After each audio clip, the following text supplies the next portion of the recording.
I'm here with AUI 2000, and I'm going to do one of my reflections interviews with him. One of my first ones in Dota 2, so we'll see how that goes. The place I want to start with you is just to give people an overview on how you think of yourself as a player. Because obviously, compared to a lot of players, you've had quite an interesting change in your career. Because not only different teams you've played on, but originally you were a one-position player, you were a carry, and now obviously most people who come around in the last year or so, last year or two, they'll only know you as a support player. So I've read a lot of your interviews in the past, and every time you had to describe yourself, it sounds like you're quite a confident person in your own skills, even if you're not like a cocky guy. And so you've always said you think you had good micro, you're good at multitasking. I've seen a lot of times when you comment on your like VOD analysis of yourself when you're playing pubs and stuff, you seem like you have a good sense of your own skill set. What would you describe now as like your general skill set? Like which areas are you strong in? Which are the areas you need more work in? What do you think at the moment? I think the biggest thing about me recently, I like to say that I can micro and like I'm good at multitasking, and those have already been mentioned by you, but I think the biggest thing is that I'm really confident in my mechanical knowledge. Like anything in Dota regarding like spell cooldowns or like how some weird interaction works, because Dota's like bugs are all features in Dota and you can abuse all of them. I'll usually know, or I'll try to find out in a test. So I'm really thirsty for knowledge in that area. And I think that I'm good at applying that to the game. And that, along with micro skill and just general game understanding, is what makes me a strong player. Okay, so when you say that, like you're really good at kind of like looking for bugs or maybe innovating is like a good term, like looking for new little things you can abuse or exploit. So I've seen that actually you're one of the pros in the West who seems to put a lot of focus on playing lots of pubs, and not just for the idea of like, you know, to keep mechanical skill up and all that sort of thing. It sounds like you actually think it's like a good breeding ground for like ideas or trying stuff out. Is this accurate? Yeah, I think pubs in Dota are really important. I think that most pro teams actually get a lot of their strats from pubs, or the beginnings of ideas for strats from pubs. It's because like you'll go into a pub and someone's played a hero like 1,000, 2,000 times or some ridiculous number of games, and then they're always going to be better at that hero than you. So if you just take what they know and then apply your game knowledge to it, you can come up with new strats. And also sometimes you just see people do cheesy stuff in pubs and you can take that. Because when we talk about that earlier period in your career, PotM bottom, playing in Dignitas, when you were a carrier, one player, I remember I've seen many comments over the years where people were like, oh, you were like always one of the most underrated carry players because the team itself wasn't placing super high in all the lands, you know. That people said you were pretty good even back then and you didn't get acknowledged. But I noticed that at the same time you had this reputation for playing all these unconventional picks and builds and bringing certain champions into that position. Is it unfair to ask you if part of the reason you were really good back then, since you're not a carry player anymore, is because of this like innovative aspect? Do you think that allowed you to look so good? Were you a legit really good carry player back then, do you think? I think I was alright as carry. I wasn't the best. I wasn't the worst. I think that my understanding of like back on PotM bottom especially, because people started to catch up in terms of understanding, like I came up with some really new hero builds, like mechanism on range carries or something like that are sort of commonly adopted today, and they would give me a really big edge because when I first joined PotM bottom, I was a pure pub player. Like I had no idea about anything on the scene. My captain at the time, had to completely show me the ropes because he had competitive experience on Hon and he knew a lot more than me. So pretty much back then, the only thing that differentiated me from other carry players was my innovation. And I mean, I worked hard to like have decent mechanics, but I wasn't even the best at that either. So yeah, I'd say your statement's pretty fair.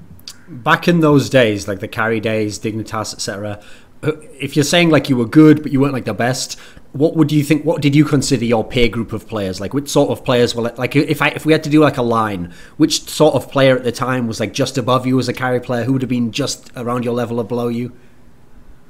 I mean, first, before I answer that, I sort of have to like, carry players for me are like differentiated into two groups. You have like a bit more passive farmer into carries, and you have like aggro carries. Okay. And they're completely different. I think like obviously like Havos from the time was probably the best aggro carry. Yeah. And in terms of passive carries, I actually don't know who is the best, but I think that like Fear and TC were both a bit better than me in terms of like mechanical skill, but I think I came up with like new stuff more than them, and I was No, they were probably just better than me back then. And then I feel like I don't know who I was better than, but like because that was a long time ago. I don't remember many carries, but I still felt pretty confident. Even though I say Fear and TC were better than me, it didn't mean that I couldn't outcarry them in a certain game or like I couldn't outplay them in certain things.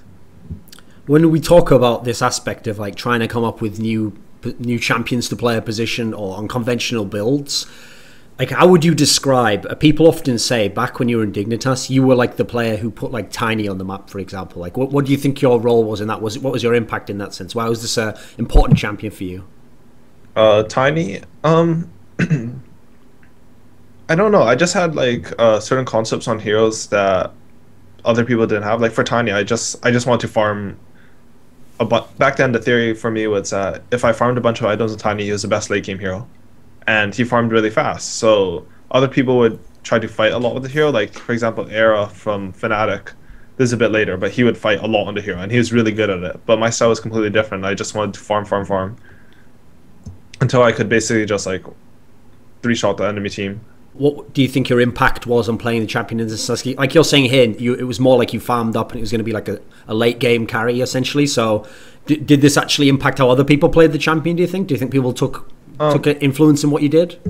I think it's less like for Dota, it's like less with the individual heroes and like how you play the hero. I mean, in some cases it is, but it's more like how I got farm. It's I think I was the first player to start running into the enemy jungle to farm when they were like pushing your towers and stuff, because if they're all on your side of the map doing something, then the easiest and safest place to farm is on their side of the map. And before, no one really did that. Like the thing about me on carry was that I had problems knowing when to come to fights, but I would never not have farm because I would always try to maximize my farm in a Dota time where efficiency was pretty bad compared to now.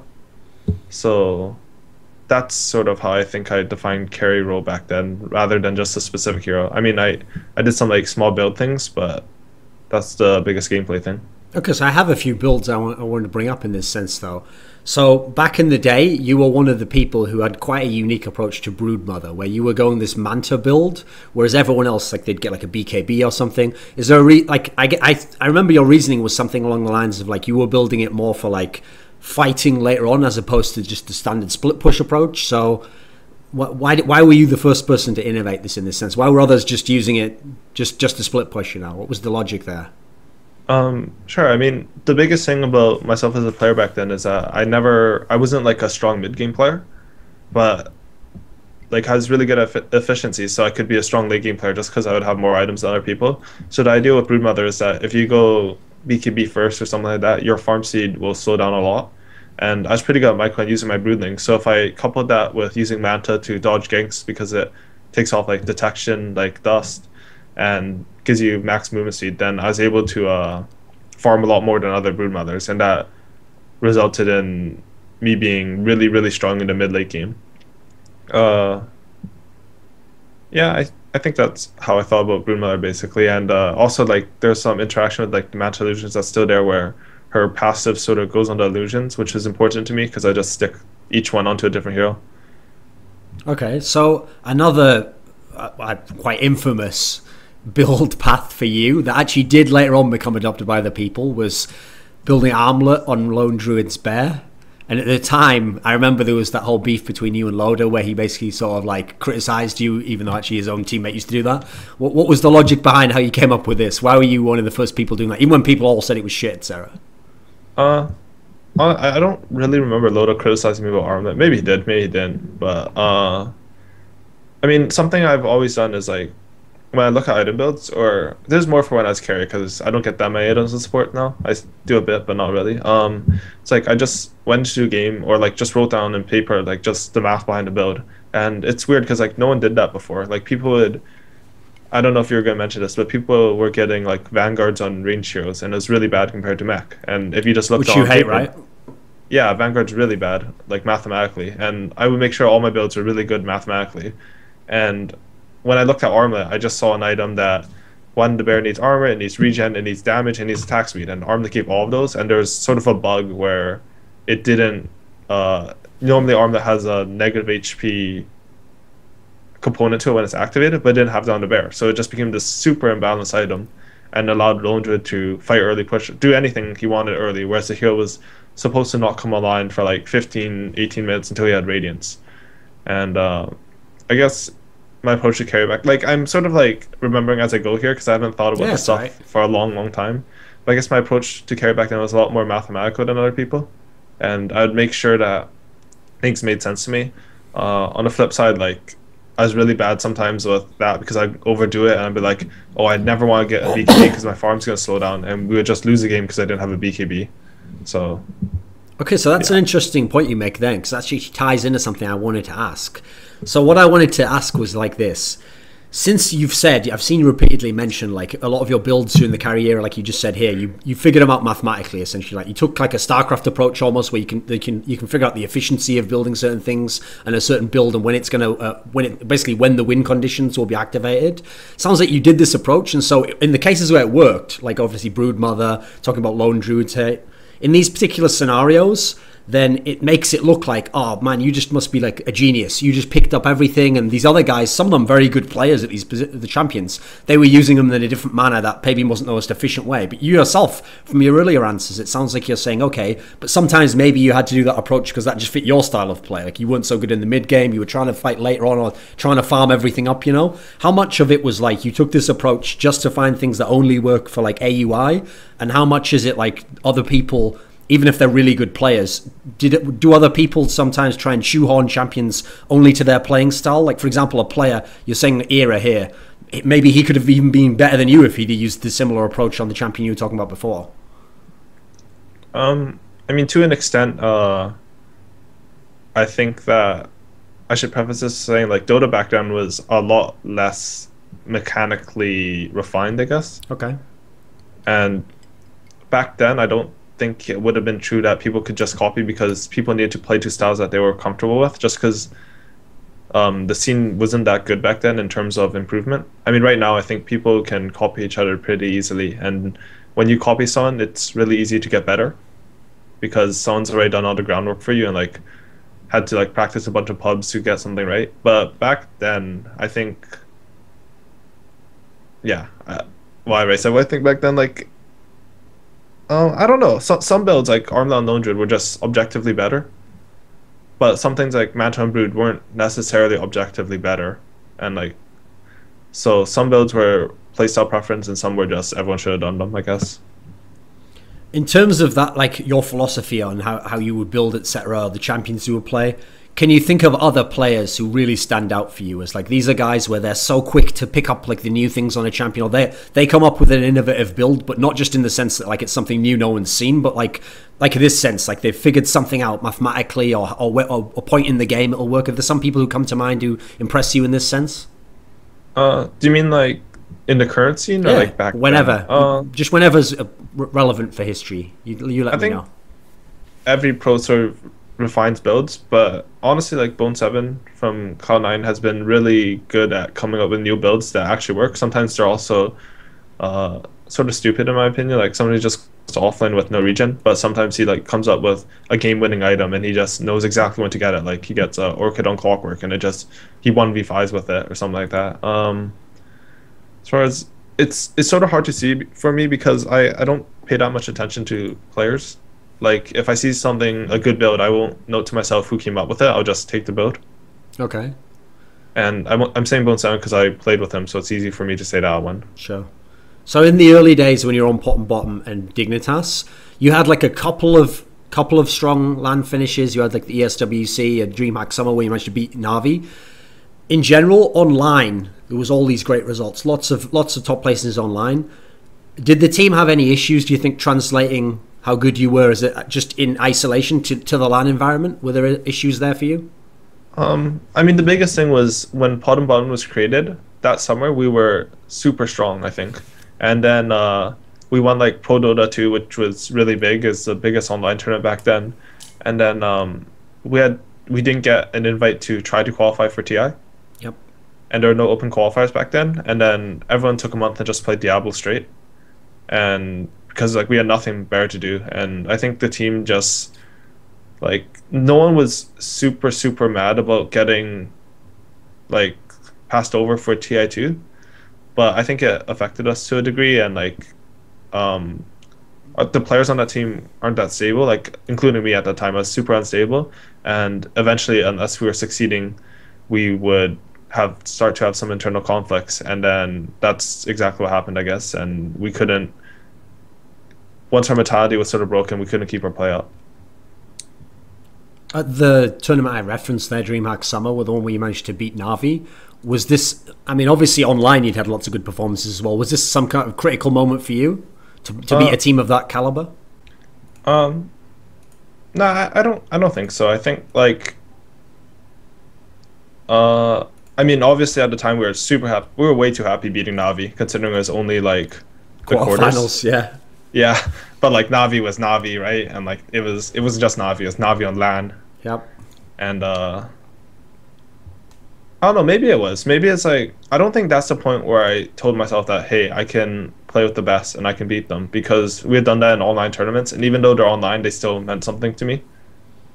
And I think that was really Pro Dota 2, when even though we were like playing with ping advantages and stuff like that, we were actually able to beat like the best teams in the world.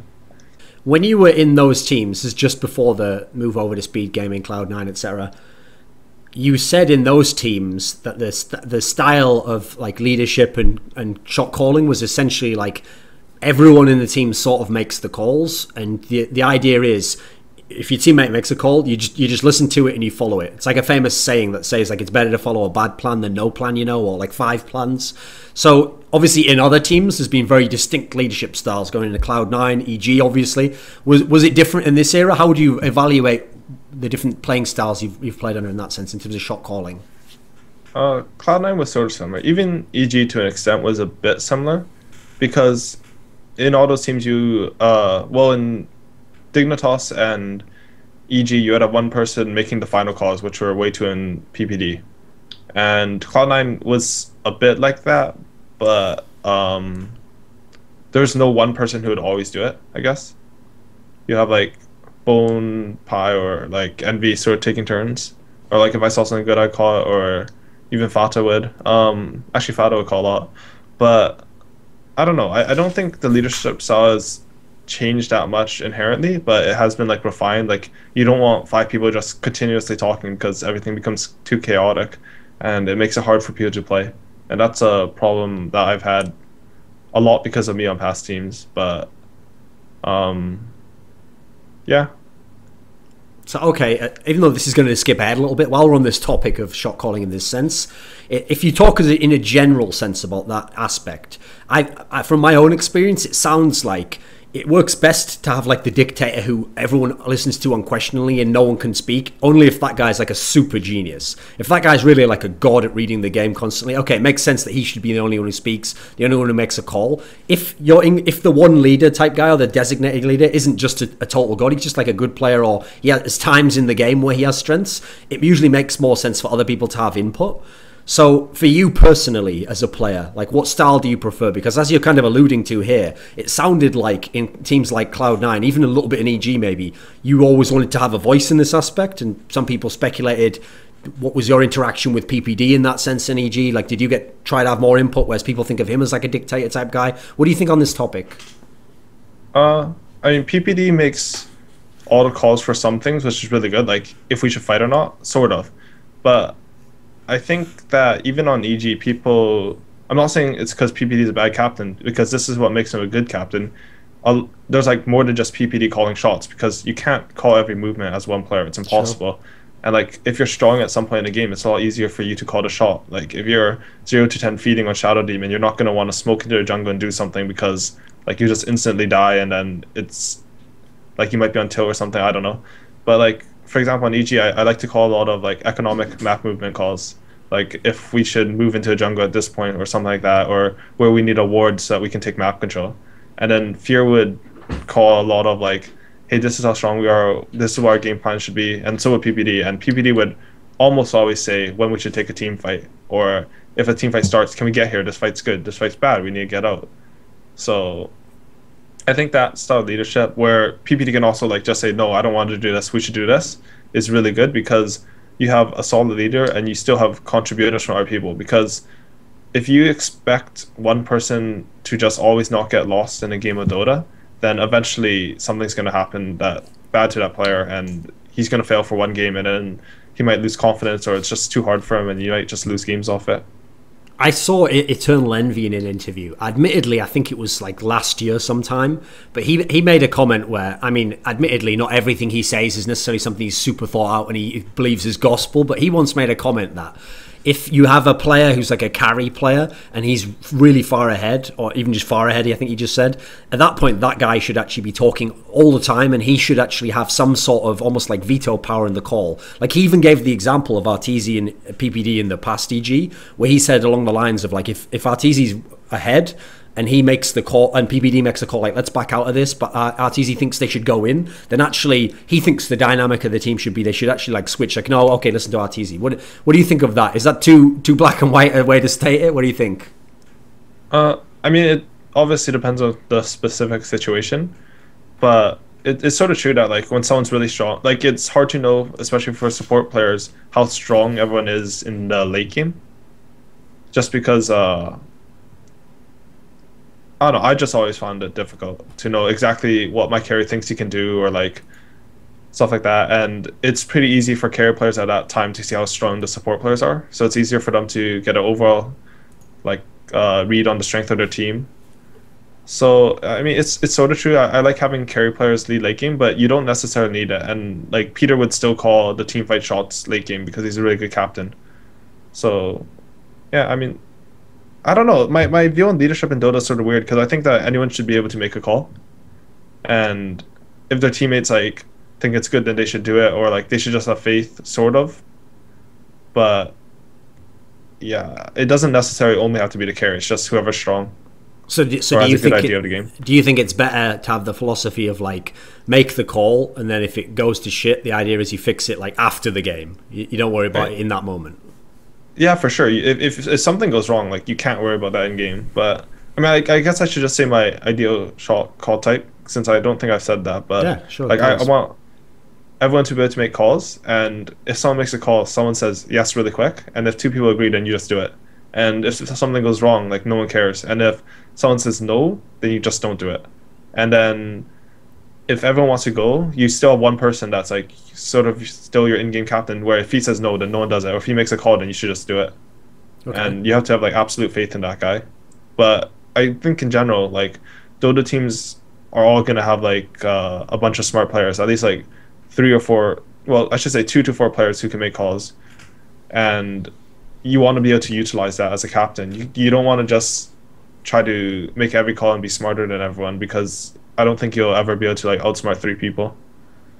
So when you moved over to the team that eventually became Speed Gaming and then Cloud9 afterwards, obviously one of the big shifts here wasn't just switching team, it's that you actually switched position. You became role position 4, you became a support player.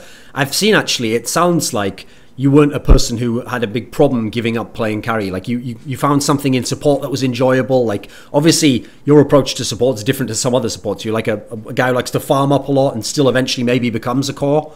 In this sense, what appealed to you about support? Like why was it not a big deal to, like a lot of people, if they're a good player, would be like, no, I have to play my role, like build a team around me. Why was it not a big deal to you to switch? I mean, the biggest thing at that time was that Speed Game was previous to Kaipi. Like I had a ton of respect for all the players on the team, so I would sort of be more deferred to them, I guess. Okay. I thought that Envy was a really good carry, and I thought that he had potential to be a better carry than me, and I didn't at that time, like I didn't feel like I could be the best carry in the world, not just because of personal skill, but because like I live on the West Coast, and it's like sort of a European team, like half Euro, half NA. So it's like really hard for me to scrim and get better, or like practice and get better, because US West pubs are really bad, and US East pubs, even though ping doesn't affect you that much, it still matters a lot for me anyways. And I don't know, I felt like I could be the best 4 in the world, and I could develop a new style, and I could learn a lot as 4 and it'd improve my game understanding. And I mean, my idea was that if I played as 4 and the team didn't work out, like I would still learn a ton and be able to be a better player overall just because of it. So in a world where you don't join this particular team, say you join just another NA team and you have perfectly fine ping, etc., you might have just stayed as a carry. This was integral to it. Yeah, I mean, after TI2, is that where the shuffle? After TI3, where the shuffle was, I originally wanted to play with like the people who eventually became Liquid, like TC and Boba, and I wanted to play like offlane. Oh, okay. But like support didn't really come up. Like I actually said, I remember saying to Boba back then that I never want to play support, and then I joined the Kaipi guys, and I just like, hey, sure, I can switch to support. So I don't really know. Maybe I just sort of YOLO'd it, but that's basically just what happened then. But yeah, I probably would have played core if I joined any other team.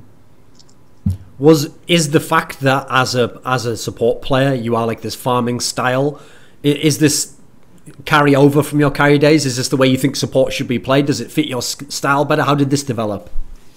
I definitely think that, well, I've always had this theory that like supports do more with the gold than cores.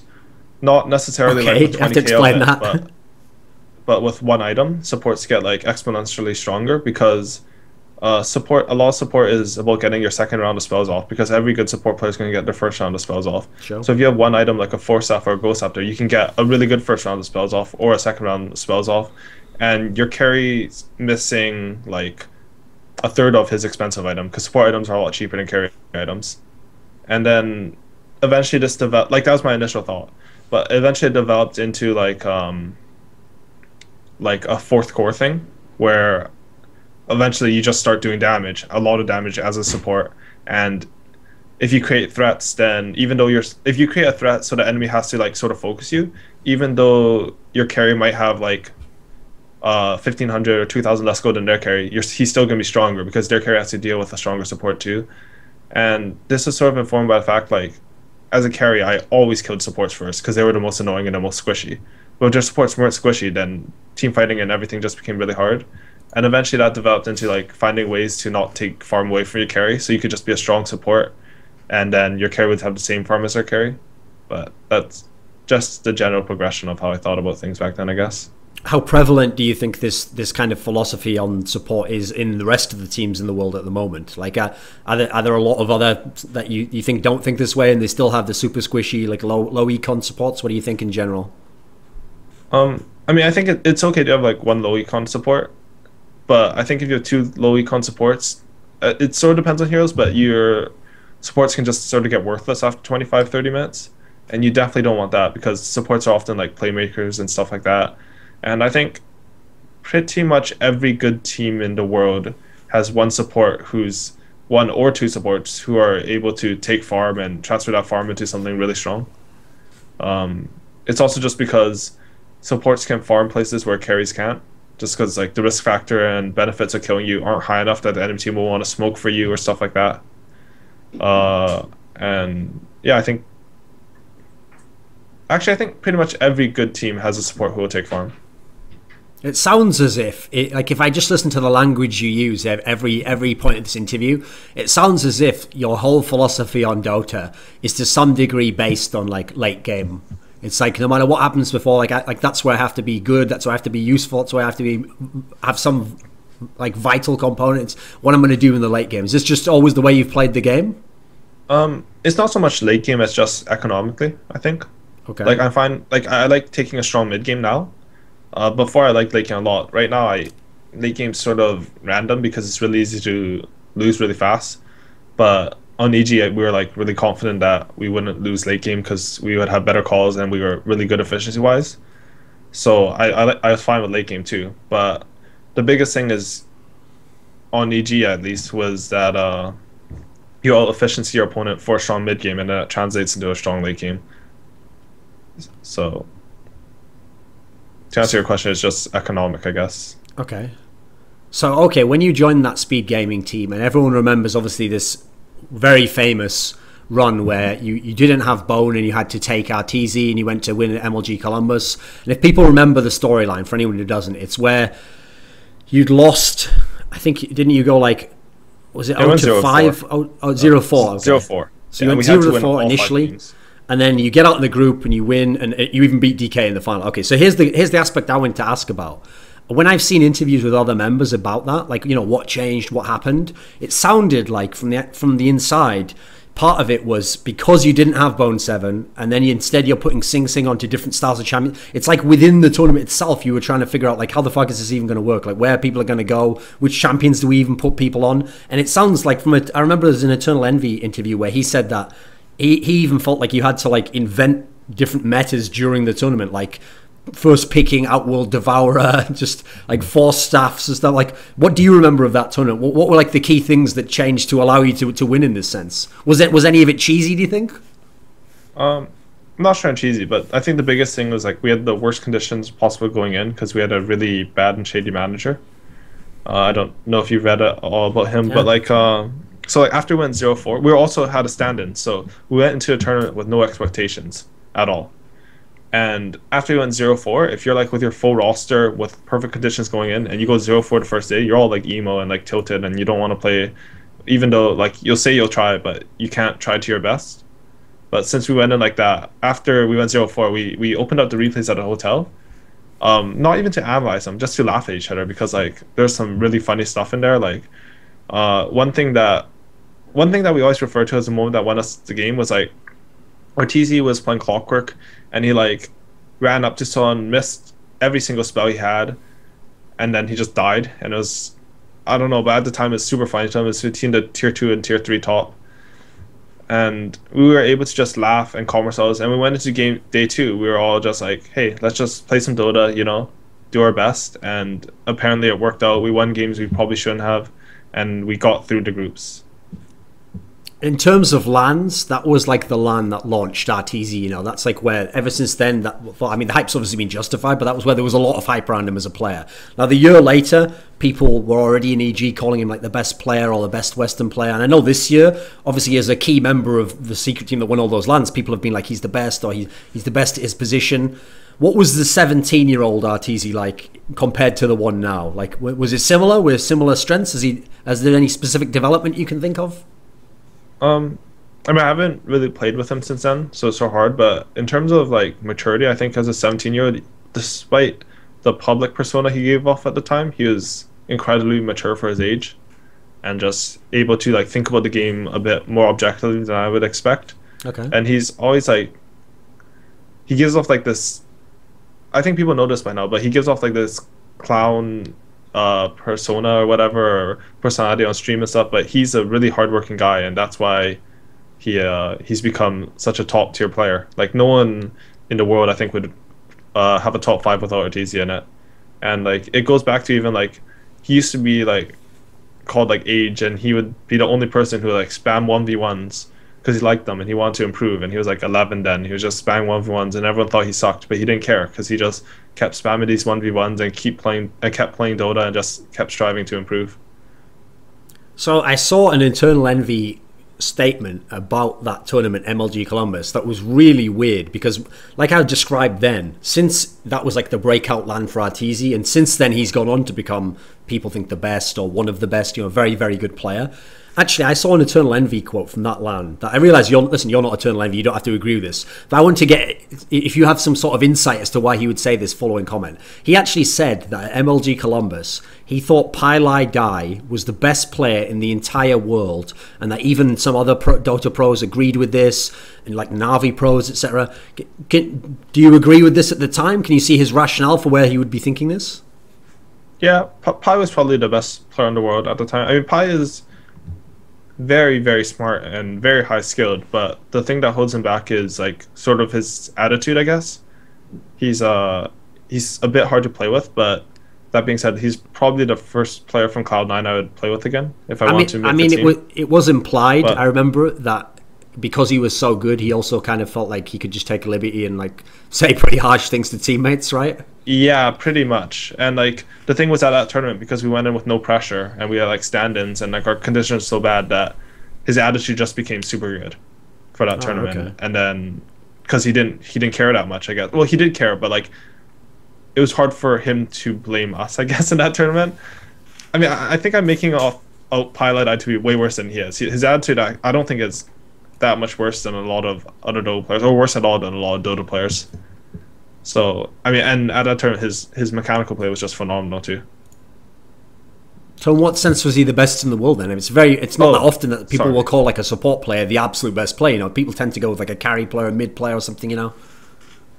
It's just like he was a leader, in-game leader at that time, and he made all the shot calls, and like he was able to utilize like Arteezy and like Sing on a different role, and I don't know, it just felt like he didn't make any mistakes. He called a lot of the enemy plays, all the moves he wanted us to do were correct, and yeah, he was just, I mean, Dota. I'm sort of trying to wrap my head around like the call supports best player in the world instead of cores, but I don't think that's really that true for Dota, from the pro scene at least, because I know even the public now, because like FY is obviously super highly rated. There's a couple of examples, yeah. So yeah, I mean at that time he was just, I don't know how to put it other than he was definitely the best player in the world at that time.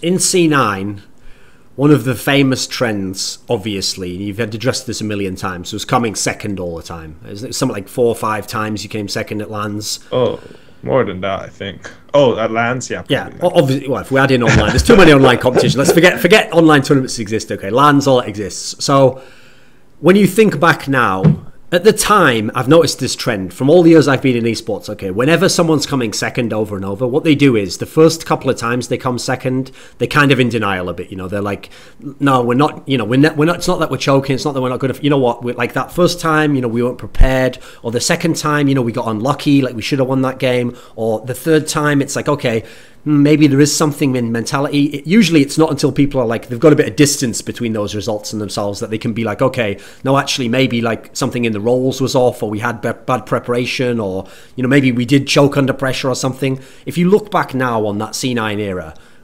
was there an element, did the team as a whole, did members in particular, did they choke in Cloud9? Yeah, people definitely choked, and like just in general, people weren't consistent with their play, and like looking back, I can say like we didn't approach our preparation or how we thought about the finals very well. Yeah, big team of chokers, I think. Like, and that includes me for the finals. Because obviously the problem here is there's different types of coming second. Like in Dota, because there's so many double elim tournaments, this is the format also made it look worse to come second. Because if you're playing like an esports game where it's single elimination, it's possible, okay, you maybe just faced the wrong opponent in the final or something, you know, and in that one time you played them, they were better. So in that scenario, you don't necessarily have to be so worried if you come second. But it's the fact that Cloud9 was winning the upper bracket so many times, and sometimes losing to the team that you played in the upper bracket, like when you played EG a bunch of times. So that makes it look even worse. Like it's the final that's got something to do with it, not just the opponent. I mean, a lot of it, even like even after I left the team for like next while, like everyone always said like Cloud9's the one team you want to play as late in the tournament as possible, and it's not even just a choke thing. It's also like they sort of have a unique style, or we've always had a unique style when I was on Cloud9. Okay. And as you go on through the tournament, people get more used to it, I guess, and they're more able to examine you and stuff like that, and the later the tournament goes, it's sort of the weaker they get. Because so actually, if a team plays you, like it'll help them the next time to beat you. Yeah, I think like what was that tournament? The first tournament, the new EG one, like South by Southwest Austin. Okay.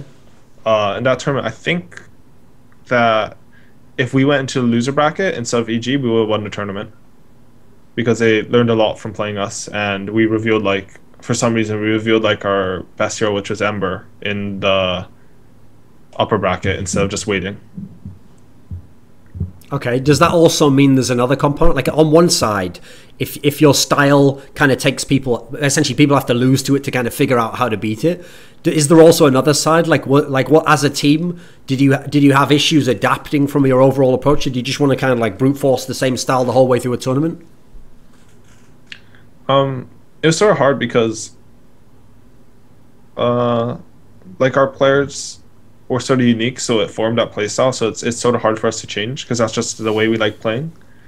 And I think it's less about changing our style and more about, I guess what you said is correct, like we had trouble adapting to their style and we didn't really think of it that much. And as I said, like our prep for finals wasn't as good as I think it should have been. back then. If I say the following, okay, I just want you to respond to it. So if I just say this, so the one member who wasn't in the win, the MLG win, was Bone7. And in many of the finals, he's someone who came under criticism for like disappeared a bit as what should have been a very good player. Is Bone7 a choker? I mean, I think you could have replaced Bone7 with the name of any member on Cloud9, and it would have been, yeah. It's not specific to him. No, like it's weird because the problem is like it wasn't consistent choking from one player, but because everyone could be a choker, you would have like every tournament one person would choke, or two people would choke, or one person would choke and cause another person to choke. But like for example, like TI4, Bone7 played super well in the main event. Like he carried the team in the main event, and there was no choke from him, and that was the biggest tournament we played at. But like in some other tournaments, it would just be straight up, just 5 deaths in the offlane by 8 minutes or something. Sure. At the time, like I referenced at the beginning of this section about the choking, it's understandable in interviews when it's right after something's happened. So essentially the person hasn't even had time to reflect on it much themselves. If something happens once, it's easy to write it off as like a fluke or something. You know, it's only once there's a pattern emerges that you have to kind of recognize, okay, something's going on here, even if I don't want to know if like people choke or if we're having issues. When you look back now, without it being just one tournament later, which of the kind of finals that you were in, realistically, which ones were like legit throws by Cloud9? They can't all be, surely. Some of these were like the other team were better or they'd figured something out. Which ones were actually Cloud9 throws, in your opinion? Is there one that comes to mind? WCA or WEC, right after TI4, yep, versus EG. We were in the winner bracket. They had to play like 5 straight series and then play us in 2 best-of-3s. And we won the first game, and the second game was a free win, and we just completely choked. I think that was the biggest throw. The other ones were all just sort of, like, they're chokes, but they were like, you know, we had issues with the draft or like issues before the game even started and stuff. So that was the one where I felt like was pretty much a free win for us. Now, one of the interesting things, since your team had these issues, and since like certain points in the tournament you'd be really good, and then other times there's problems or against a specific opponent later, one of the things I noticed was a trend, was it sounds like behind the scenes, your team was pretty inexperienced at understanding like how to boot camp, like how to use it to practice, what to do at a boot camp, how to peak for a specific tournament. And there's all these stories of these bad boot camps you had. And when you first started the boot camping, that was when the results went to shit initially on LAN. What do you think on this topic when you were in Cloud9? It's sort of strange because like one of the problems with Cloud9 is that I don't think the members mesh that well too, like just as people. Okay. So the boot camps were sort of disastrous also, not just because of the boot camps, just because of the humans that we were, the people that we were. Disgusting humans, yeah. Yeah, that's us. I mean, we weren't that bad, but it definitely wasn't like a good boot camp environment. And I mean, the thing is like the problem started way before the boot camp anyways. And like we were a team for a long time, and we didn't have any like first place, like we didn't win anything other than MLG. And I guess even if that's not why it happened directly, like it sort of weighs on you a bit, because a lot of the times like you feel like you should be winning, and then like someone's choking or not performing under pressure, and then it just, I don't know, it's hard to talk directly to people on that team, for me at least. Okay. Well, do you have any comments in general about like the role of clairvoyance as the coach in C9? Like, was he good at certain things, bad at certain things? What was it like having a coach in that sense, you know? I did not have a good experience with clairvoyance as coach.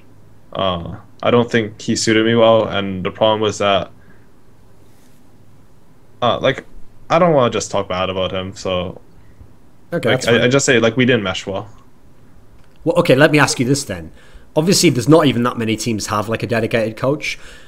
Sometimes, like you see this in real sports, sometimes someone could even be a good coach, but if it's with the wrong type of style player or the wrong type of team, they were not going to respond to them. You know, they want to practice a different way or have a different approach to their philosophy on how the game is played. If you had to describe, obviously not a real person, the kind of skill set that a coach would have to be the ideal coach for AUI 2000, what type of coach do you think you'd respond best to, or the type of guy you need to push you or help you or whatever it would be? What would be the ideal coach for you? I mean, I think at TI5, I think Bubble is a perfect coach for EG, and that worked really well. So the qualities he had that make that work really well was obviously he's insanely hardworking. He has a really good memory. He's really smart. And I think a big thing is that he just gets along with all the players. So like, or he knows how to talk to all the players at least. So like, if something comes up, it's easy to talk to him about. He'll like, if you want to do something with him, he'll drop whatever he wants or whatever he's doing and just help you, stuff like that. And it's really hard in Dota just because coaches haven't like historically been parts of teams or like been big parts or helped a lot. But Sure. after Boba at TI5, I actually think coaches are really important if you can find the right one. Of course, the problem is finding the right one.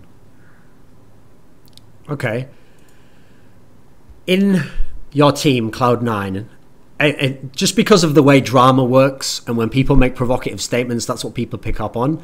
Like, the entire time you're in Cloud9, it seems like all the attention's always focused on EternaLEnVy just because of his predilection to make certain statements that may be controversial or just essentially call someone shit when really he just means they're not very good, you know.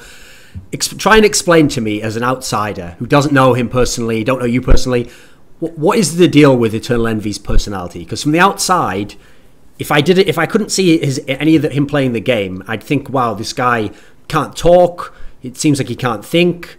He must just be a terrible player. But then when I watch him as a player, sometimes he's a fantastic player. So can you explain what's the disconnect there between his like public personality and him as a player? I mean, Envy sort of like, to me at least, he views the world a bit differently than like I do. But In what sense?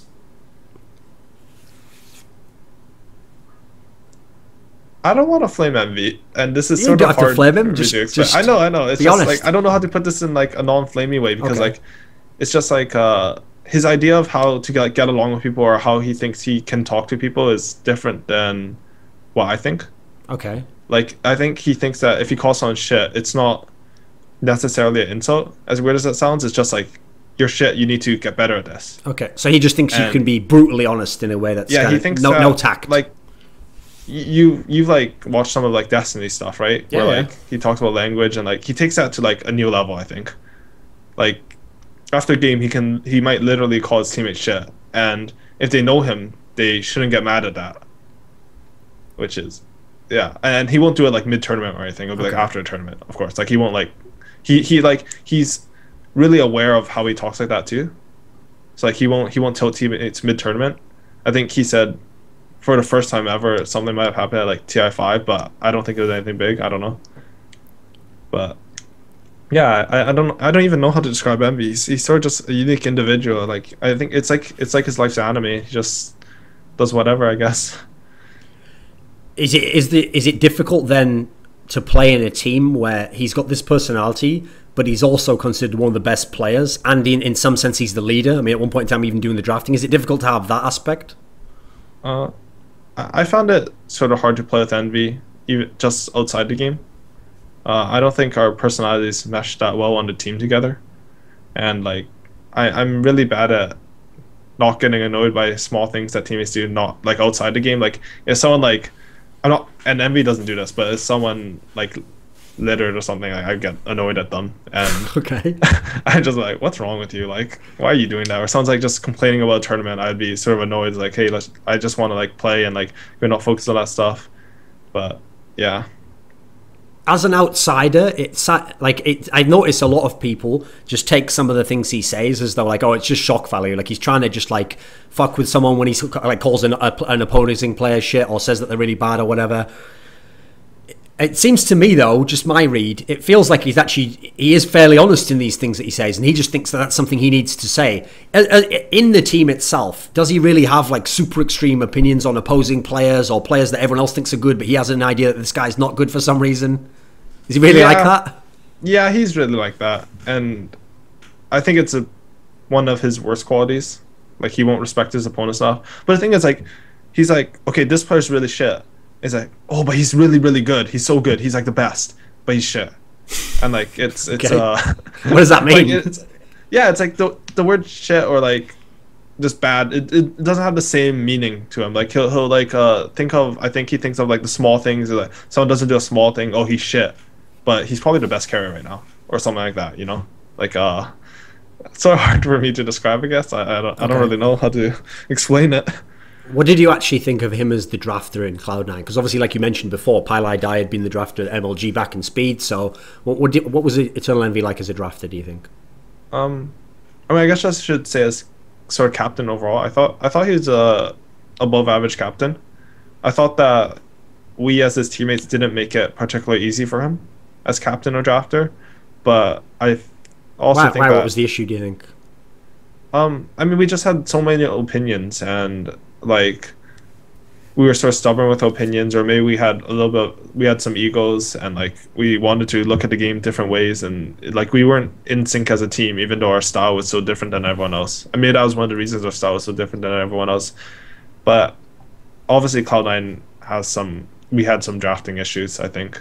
And sometimes we would I think of all the teams, we won the most games straight off the draft, but we also lost the most games straight off the draft. So like the rest of the team, which is probably part of the charm of the team, we were just inconsistent in everything.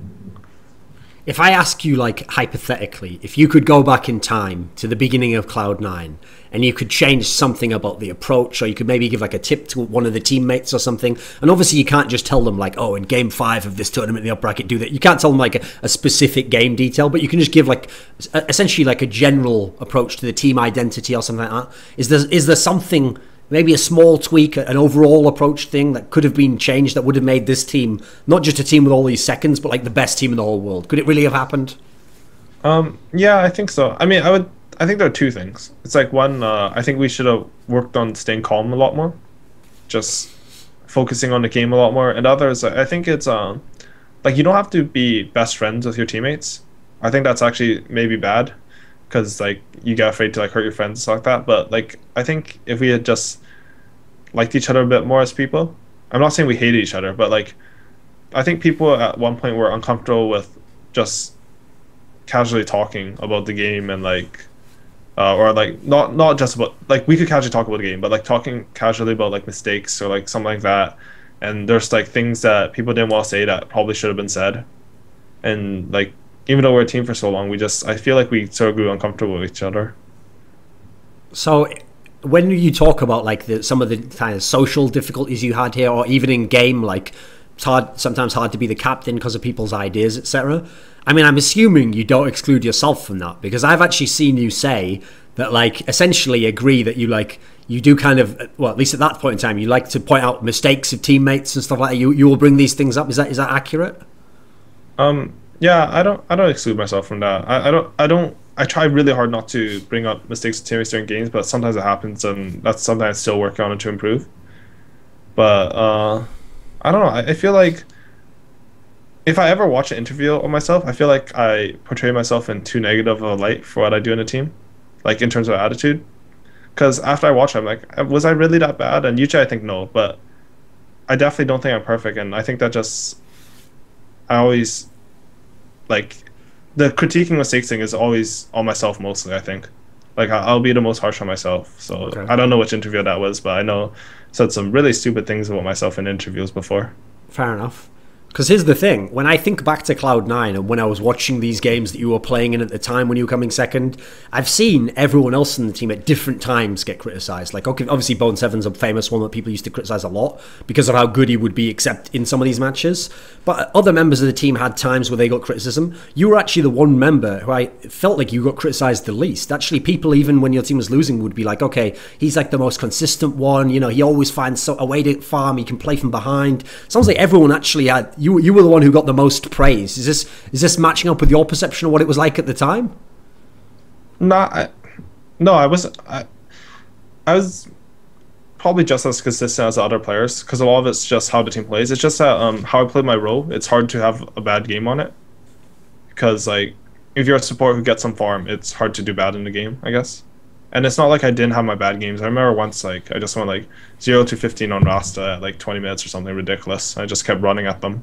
But yeah, I don't know. Public perception is sort of weird. It's like if players are liked, then people are just going to defend them for no reason, and people are disliked, like people just flame them, and it's not even accurate. And I mean, in general, just the public doesn't really have a good understanding of Dota, and they think that if someone dies, it's just straight up bad, or it couldn't have been like the team just outplayed them, or like they made a smart decision, they made the right decision, but it just didn't end well, or something like that. And I don't know.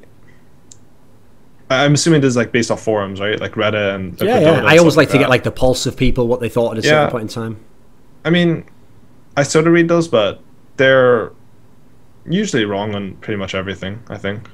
Okay, when you say that though, if I said that to an outsider, I showed them that recording where you're like, you know, they usually don't know what they're talking about and they're usually wrong. An outsider would think, oh right, well he probably just never reads forums then. But I remember seeing like after you won that MLG, like one of the first things you guys did after you've had like your mini after party was like just go and read forums about the win and like, oh my god. Yeah. But, so you must care about this stuff, right? You pay attention to it. I think not necessarily all the comments, but I think I pay attention to forums one of the most other pro players. I don't think it's necessarily a bad habit. Sometimes it can get pretty bad if like you're performing bad, but I actually get a lot of like, similar to pubs, I get a lot of the stuff that I learn off forums, because I think that there's a disconnect in game understanding between pros and the public. But as I said before, like if someone does something like 1,000 times, they're gonna be way better at it than you. So, and there's like however million people coming out with ideas versus just like you five on a team, and they're always gonna come up with some stuff better than you. Sure. So I like to take a lot of what I learned from forums and stuff.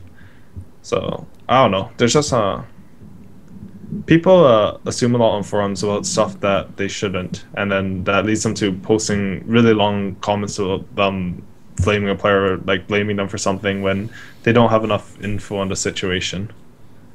So, okay, I'm not going to load this up as like a softball question about when you were kicked from Cloud9, because obviously you were kicked from Cloud9, but you actually had more success after that. They haven't had any success since, so it's too easy a storyline for people to be like, they shouldn't have kicked you, you know, like it was you weren't the worst player, you weren't the one who was the biggest problem, etc. That's too easy a question to ask. So what I want to ask instead is, from the outside, if you weren't yourself, but you'd seen your whole career as a neutral observer, when I kind of referenced before, like I always got the perception at least, and I always thought that you were one of the more consistent players in the team. I didn't really think of you as the guy who like choked games away or fed or anything. It was actually very shocking to me that you got kicked particularly. Like some of the other players, okay, I could understand why they'd be on the chopping block. And it sounds like actually you yourself at the time, it had never even entered your mind like I might get kicked from this team. Can you understand as an outsider why it makes no sense as to why you were kicked? Yeah, I understand. I don't think I should have been kicked from that team still, I think. But I think a change needed to happen. I thought that the change was just going to be how we work on it, because like after the tournament where we just disbanded EG at Summit because they lost to us and they just disbanded. But yeah, no. That's pretty good, right? Yeah, I mean the finals were really bad, and that was the first time in a while where we lost in the finals because we were so used to it that I think everyone really felt like shit. And I thought we were going to work on it to improve it, and everyone was going to work really hard, but we needed some change, I guess. And I mean, I say I don't think I should have been kicked, but I sort of understand why. Like a change was needed. As like a US West player, I obviously have some problems. Like every player has some problems, but yeah, I don't really know. Being realistic, let's say you don't get kicked, and I'll give you two options. Either, for whatever reason, you know, maybe after this last finals loss, you just all meet and it's like you just make a blood pact, like we will play 1 year and we will not even consider a roster move, and if we don't win, I guess we'll all kill ourselves or something. Or you can have the other option is you stay in the team and maybe one other player gets replaced. You don't have to say who, because obviously that's just going to be drama shit, but just imagining one player gets replaced and a player of similar skill but maybe who just doesn't have some personality issue comes in. So one of those two options. With either of those options, could Cloud9 in 2015 have been the best team? Is it reasonable it could have happened? Yeah, I mean, Cloud9 with just kicking myself and pieliedie, they still had the potential to be the best team. It just didn't go their way this year. So I think like, how did they have the potential to be the best team? You don't think they did? I think results tend to play out the way they should. Like one result can be off, two results could be mildly off. When you have like 7 results, there's probably a trend there. You know, there's reasons as to why those results are happening. When someone loses to certain opponents, there's reasons. And if you look at that team this year was worse than the one 2014. Am I wrong in the context of the world? Uh, I mean, I don't know. It's weird because like I mean, listen, it's your interview. You told me what is your perspective. yeah, What are you I know. disagreeing with on I'm that? just thinking of it, and I'm very slow right now. I don't think I've had enough sleep, but like let me put it this way: when Cloud9 shuffled, I thought they were going to be a top 2 team for sure. Oh, okay. Why? Like I didn't. Well, first of all, I didn't think we would win DAC on EG because that was a little far fetched for like we had like a new player and like Yeah, we're yeah. just settling into a roster and stuff Sure. like that.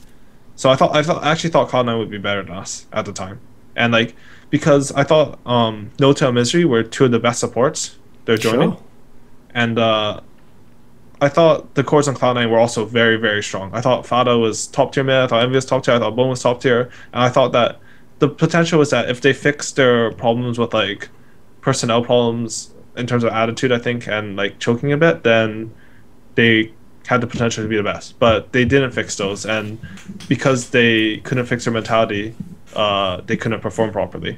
Okay. I think I understand what you mean then. Right? Now I understand why there's a difference in our Like perspective they had the potential. It wasn't like Okay, yeah, you I mean- mean like the personnel wise, yeah? Because for example, obviously No Tail's a fantastic player, was very good in secret before he came over to Cloud9. So that Sure. listen, I get that's like they've still. It's not like they got worse players. So if slight tweaks happened, but I mean they didn't have the potential in the fact that I think that potential turned out not to exist. If you know what I mean.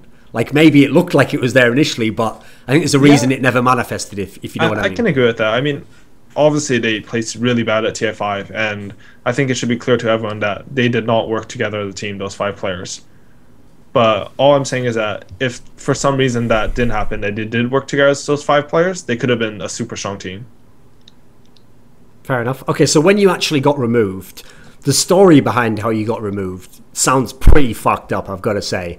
Like, just the 2 components to it that no, there's actually 3 components that are fucked up about it, okay? So tell me if I'm wrong on this. So first of all, the person who ends up replacing you, No Tail, essentially gets the Skype contacts to replace you by asking you. You give him the Skype contacts, then you just tuck into a chat where they tell you you're kicked, and then just removed from the chat. And it's like there's not even any. It's not even like there's an interview. Like, yeah, you know, performance was an issue, and we've decided to let you go. It's just like you're out, see ya, bye, and that guy who just asked you for the Skype contacts is in your place now. Am I off with the chronology there? Isn't that what happened? I want to preface this by saying like there's no good way to be kicked from a team or kicked from. Sure, yeah, but there's Like, worse even ways if- as even well. Even like okay, like so if we're gonna rate it on a scale, like the best way to be kicked is gonna be like an 8 out of 10 on the I want to die scale, yeah. and the worst way is a 10 out of 10. So you don't have much leeway there, right? Like it's still gonna be terrible no matter what. This must have been like a 9.9 though. Yeah, this was up there, but what happened was like, yeah, No Tail asked for my contacts. I didn't think I was gonna kick you. Okay, I should start this like at the summit after we lost. We all had the talk and we're all like, yeah, we're gonna work really hard together. I think we can keep this team because like before that we were considering it. And, like you know at this tournament like everyone's really devastated with this loss for the first time in a while, and it seemed like everyone really wants to work. We had some potential during the tournament that we hadn't seen before. Like we beat EG and like everything was going well. We're gonna stay together until TI, stuff like that, and then after that we take a break because people don't want to play for a bit and people want a low vacation near Christmas. And then No Tail asked for my contacts. I'm like, okay, whatever, like sure. And then the kick was just like, I mean, I should also before I say this, like it's sort of unfair that Envy had to do it alone too. But anyways, Envy just brought me and Pine to the Skype group, said like 6 lines, and then left the convo, and then that was that. And then like not even like the organization owner knew what was happening. Like it was just super sudden, and yeah. I think that's a summary of what happened. But you agree it was pretty fucked up. Yeah, I do, but I just don't think that like people are like mad at like Envy specifically for it for some reason, even though like everyone sort of like was in on the kick, and then Sure, everyone else had like, to, I don't in some think way you can do a probably kick. agree with it, right? yeah, I don't think you can do a kick well. Like I still have the idea. So let me ask you this then. Even though you agree with the premise, which I agree with as well, which is that, listen, even if it wasn't one member of Cloud9 choking all the time, the team as a whole had some sort of choke in its identity as a unit of players, okay? So clearly something had to change. Maybe inject a certain player who's super clutch or something, or someone who's going to be more consistent in a different role. So it's okay that you say that you understand why you kicked in that sense, but put it this way: if they picked you to kick out of all the players, I mean, they picked pieliedie as well. Can you think of what the logic would be on their part? Like, they must have literally had to go through all the members and think, well, we can't kick this guy's staying, I'm this guy, so I can't kick myself. You know, like, how would they get to you as someone to kick? Do you understand the rationale there? What the reason would be? It's not just that; it's also the players that are available, right? So, Arteezy and I started the roster shuffle by leaving UG to go to Secret. Sure. Secret kicked Misery and No Tail to make room for them, and then you have these two players approach Cloud9, and those are their two rows. And so it's a bigger problem that No Tail's a really good player and he plays your position? I guess, but I'm trying to think of it now because I've never really thought about this really. But like, there are other reasons too, right? Like, it's not just like that's a position available for the player they want. It's also like, I also have some faults. Like, I was way more panicky then than I am now, and like I'm on the West Coast and it makes practice hard. Stuff like that. What do you mean you're panicky? In big games you get nervous? No, like it's sort of new to Dota, but I think teams are starting to become a lot more calm. Like, I mean, even after our TI5 win, like, we were relatively calm compared to how people expected us to be. Yeah. And that just carries on through our mentality and approach to the game. And I wasn't that calm when I first joined DG. I wasn't calm at all. I was super not calm when I first joined DG. So okay, when you said panicky and now you're saying not calm, is it less? It's not that you were super nervous all the time. It's more like you just super high energy all the time, or super reacting to everything. It's not nerves, but if something goes wrong, then I want to find a solution now, and I'd talk not a lot patient, very fast. Impatient. For example. Yeah, I don't really know how to describe it. Let me see. Like, give us an example of something that would happen in a game and what your response would have been. So I think rather than that, like, the best way to say is like I made the game chaotic in comms. Okay. Like, I'm not flaming someone or something. I'm just like I'm just talking a lot. It's like I don't really know. It's hard for me to say it from like an objective perspective because it's hard to view myself like from a third party back then. But this is something you've kind of reflected on since then and come to this conclusion? Yeah, it's something that I now definitely think I need to be way more calm and everything in my gameplay. And how far have you actually developed in that sense then? Are you just getting started on it? Are you good at it now? I'm getting there. I think I was probably still the worst in EG. Maybe tied with Smell, because like he's a bit toty sometimes. But I mean, I'm not saying that as well, I'm saying as a bad thing, but I still think Sumel's the best mid in the world. So it's like not. But to answer your question, I'm working on it. I think I've gotten a lot better than I was before, and I think I'm better than most players in Dota at it. But it's still something I want to perfect. Okay, you also said that like as this sequence of events went on, you basically like immediately just messaged PPD like you want to play, like you need a four player. You know, were you super motivated to still play? I don't like feeling sorry for myself that much, and I don't like just doing nothing. That's just sort of how I am as a person. Like, I like before, like I was actually out when I got the message. I read on Skype. I didn't know what was happening, and in about 20 minutes, like, hey, Peter, want to play? So I mean, it's sort of similar. I mean, we'll discuss it later, but like after the TI5 thing, like I already have a roster I want to play with. I guess that's being announced on this video because I'm not talking about it yet until we get a sponsor and we're ready to release it. But like I'm pretty much just back on my feet now. So okay, so when you went over to Evil Geniuses, not only on your end of going from Cloud9 were you being replaced in Cloud9 by No Tail, who's obviously a very highly valued player at that position, but in EG you were coming in to replace Zai, who was very highly touted at the time. Some people said he was like the best at that position at the time. Was that your perception? Zai was definitely up there, but EG was winning a lot, so I don't know. It's I thought Zai was top tier for sure. I didn't feel like I was worse than him though, or that I had to be worse than him, or I couldn't become better than him. Did you have any concerns in terms of like, not just like he's a fantastic player and I'm replacing him, but like replacing him in the sense of like, well, this team was winning before I got here. and he played this specific role and style in champions, and I'm going to come in and play different champions and maybe a different style. Was there any concerns there for you? I mean, we played pretty similar roles. Even how we played the roles sort of similar, so I wasn't that concerned. I thought, like, I had a conversation with the manager, Charlie, and we were just talking. And so it's like we thought that the new EG could outperform the ODG, and they were winning everything. So, or they were winning everything, but they had a lot of internal conflicts near the end. They stopped performing so well. So, yeah. When you first joined this team, you made an interesting statement in an interview where essentially you were talking about like how differently you viewed some of your teammates in EG after joining the team from when you'd played against them in the past, or things you'd thought about them before. And one of the ones that I found interesting was you said that playing in EG, you now realized that Fear was way better than you thought he was before, even though you said you thought he was good before that. So can you kind of explain what you meant by that? I think this is around the Dota 2 championships. That's the DSC. Before I joined the team, I thought that Fear was a very, very good carry. He was solid, but I didn't think he was like... I thought like Envy was better than him, I guess, from C9.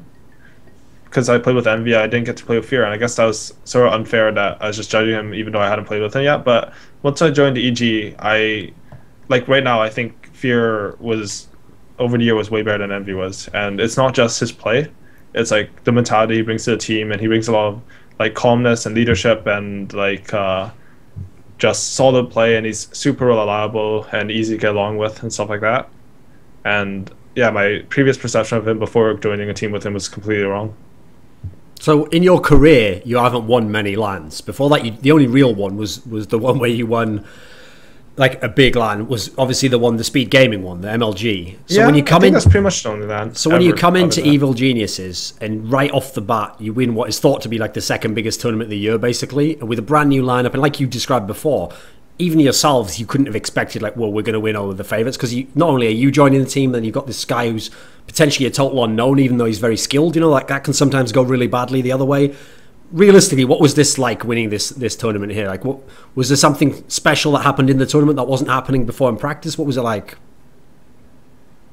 I don't know. I don't really know how to describe how I feel after LANs, like even winning. But it's pretty surreal, and like, well, I guess I can sum it up. Like, you know, after we won DAC, I went to Fear and said, "This is the peak. It's all downhill from here." Like, as a joke. Okay. So, I mean, that was just a joke. I wasn't serious with that. But problem is, mate, you come from Cloud9. People might take you seriously when you say that. Like, oh my god, no, he's here already. It's all seconds from here. I mean, it sort of was for us. So, during the tournament, like, I don't know. I guess we just started trusting each other a lot more, because we were a new team and we didn't really get to practice that much, and like we had some obvious like beef with other teams, which made it like a lot more pressure in the games. Like, for example, at DAC group stages, we played by far the worst for Secret, because I think people didn't like them, and it affected their gameplay because they didn't want to lose to them so badly, like too badly. Like, you don't want to lose to anyone, which is good, but you don't want to do it because like you hate them and like you're like public pressure or whatever. Okay, when you say that, when you say that, like, you know, like they hated them too much or they just didn't want to lose them really badly, does that mean in the sense that like in game maybe you like try to make too many plays, or you just you're too eager to kind of like win early or to force a fight somewhere? Is it this sort of a mentality you're describing, as opposed to like being calm, you know, of playing against anyone? Yeah. I think you've actually just hit it perfectly. Like, that game, we took early fights because we wanted to just beat them straight up. Instead of just playing our style, we got sucked into their play style, and we didn't perform. For the tournament as a whole, since it has this like miracle Disney movie style storyline of you brought in the young guy who's an unknown guy, you were the person who'd seen second a million times, and the first tournament, everything magically, you just win the whole thing. Now you look back on it now, were there any specific like actual... Was there anything tactically within the team that was figured out during that event, or some eureka moment where PPD figured out something in drafting that helped win? Can you think of anything like that? I mean, I think the biggest thing about that win was actually that before the tournament even started, Fear knew who all the top carries were going to be. Like, he called it very early before boot camp. And that made it easy for us to practice a certain style that turned out to be the best style at that tournament, which was just you farm your carry, then you move into the jungle, support takes a lane, your carry gets super farmed, and you'd have these heroes that can just farm ancients and farm neutrals really fast for your carry. Like it's like Tro and Jug and stuff like that. I mean, Sniper, who became really dominant that patch, wasn't prevalent at that tournament except for a couple picks by Vici. And I actually thought the hero wasn't that good back then, which was a mistake because that hero is so annoying. But I think we had a really good grasp on the metagame going in, and it was like a big new patch. And yeah, I actually feel like the reason we won that tournament wasn't because we were the best team. I think that tournament we were the third best team after Secret and Vici. But because we were able to adapt to the new patch the best and use that to our advantage. Like if the tournament happened a couple weeks later, we probably wouldn't have won. Okay, so since you say that, then that obviously ties into... I mean, you joked before that it was like second places after that. Afterwards, it was like second places 3 times in a row or something. Does that tie into what you just said there? Like, actually, you didn't think you were the best team at that point in time? Like, teams like Vici and Secret, who obviously over the rest of the year went on to be the ones who won a lot of lands. Were they just better than you at the time? Is that why you think you came second all these times? No, they weren't better than us. I think a lot of it is like, after you win a big tournament like that, also, it's hard to work really hard for these smaller lands, even though like we would still work, but we wouldn't work like we did at DAC or TI. And the other teams still had the hunger for that, and that's probably part of the reason that teams after they win TI, or the past teams after they win TI or EternaLEnVy, have done pretty poorly after winning. Was there ever a part of you where you had all those seconds in a row, and it was almost the same sort of story? So when you were in Cloud9, you used to keep losing to EG over and over. Well, now you're losing to Secret over and over, and they're the other rival. Was there any part of you thought to yourself, like, fuck, maybe this is me? Like, I'm the one who always comes second. Like, this team's doing it. Was there any part of you worried about that? I mean, I think it's sort of hard for a single player to force second places. Sure, obviously. Because I didn't feel like play-wise or even attitude-wise I was choking in the finals. And I might be wrong with that, but that'd be sort of interesting, huh? If like a player just played perfectly up until finals and just collapsed. Okay, that's a rational way to think of it. Did you ever feel like am I just fucking cursed or something? It's always second place for me. You ever worry like that? Nah. I mean, that was like what I was getting on my Twitter, right? Like everyone's like, second place curse, AUI 2000, haha, second place. And I was like, oh, this is shitty. But no, I think I had one before, and I knew I had what took to win, so I really wasn't worried about it. I never actually considered like there's a second place curse. I'm not superstitious or anything like that too, so that's part of it. What do you think now that you've played against him a lot in Cloud9, now you've been with him in EG? How would you describe PPD as a leader? I think PPD is, well, I mean, it's hard to say this because I haven't played with that many leaders. But from what I've seen, he's probably the best leader. He's calm. He makes good decisions. He's good at taking other people's input. Like, the way Bo would put it is that when he was our coach, he's like, he thinks that I have the most knowledge of the game on the team. But PPD is infinitely better at channeling it into his game plan than me. And he's, like, good at... I mean, what I'm saying is that he's really good at using his teammates well, and... yeah, I don't know. I just say he's the best, I guess, right now. Since there was all the... like, when him and Arteezy were in the lineup before the one you were in, and they were a really good team, they won lands, top 2s, top 4s, like, all the time, but obviously they didn't win TI. When he left Arteezy, what people drew from that is like, okay, it must have been Arteezy and PPD. They had some sort of a clash, whether it was like philosophy on how to play the game, maybe what I referred to with the EternaLEnVy comment before about like maybe the carry should be the guy who gets to decide some of the things, or it was philosophy on the game in terms of like PPD thought it should be played a different way, or wanted to draft certain champions, and maybe there was dissent in that sense. As PPD as a leader, from you knowing him, playing with him, does he have a set way in mind as to how to play, and do you have to like conform to it if you're players? How much leeway is there? No, there's pretty big leeway. I think a lot of it's just how you approach, like with him with new ideas and like how you adjust your play style. And like Arteezy and PPD obviously have decently sized egos, so when PPD wanted to play the game more farm and defense, how did it work back then? Arteezy wanted to play Naga and Terrorblade every game, and PPD wanted to push basically and play a bit more aggressive. Okay.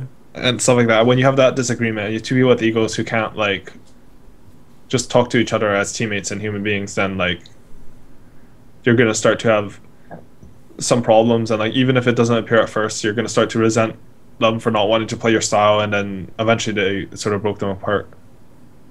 Since everyone talks so much about PPD's drafting, it's always like the first thing people reference when they talk about the EG lineups. How much of that is just him?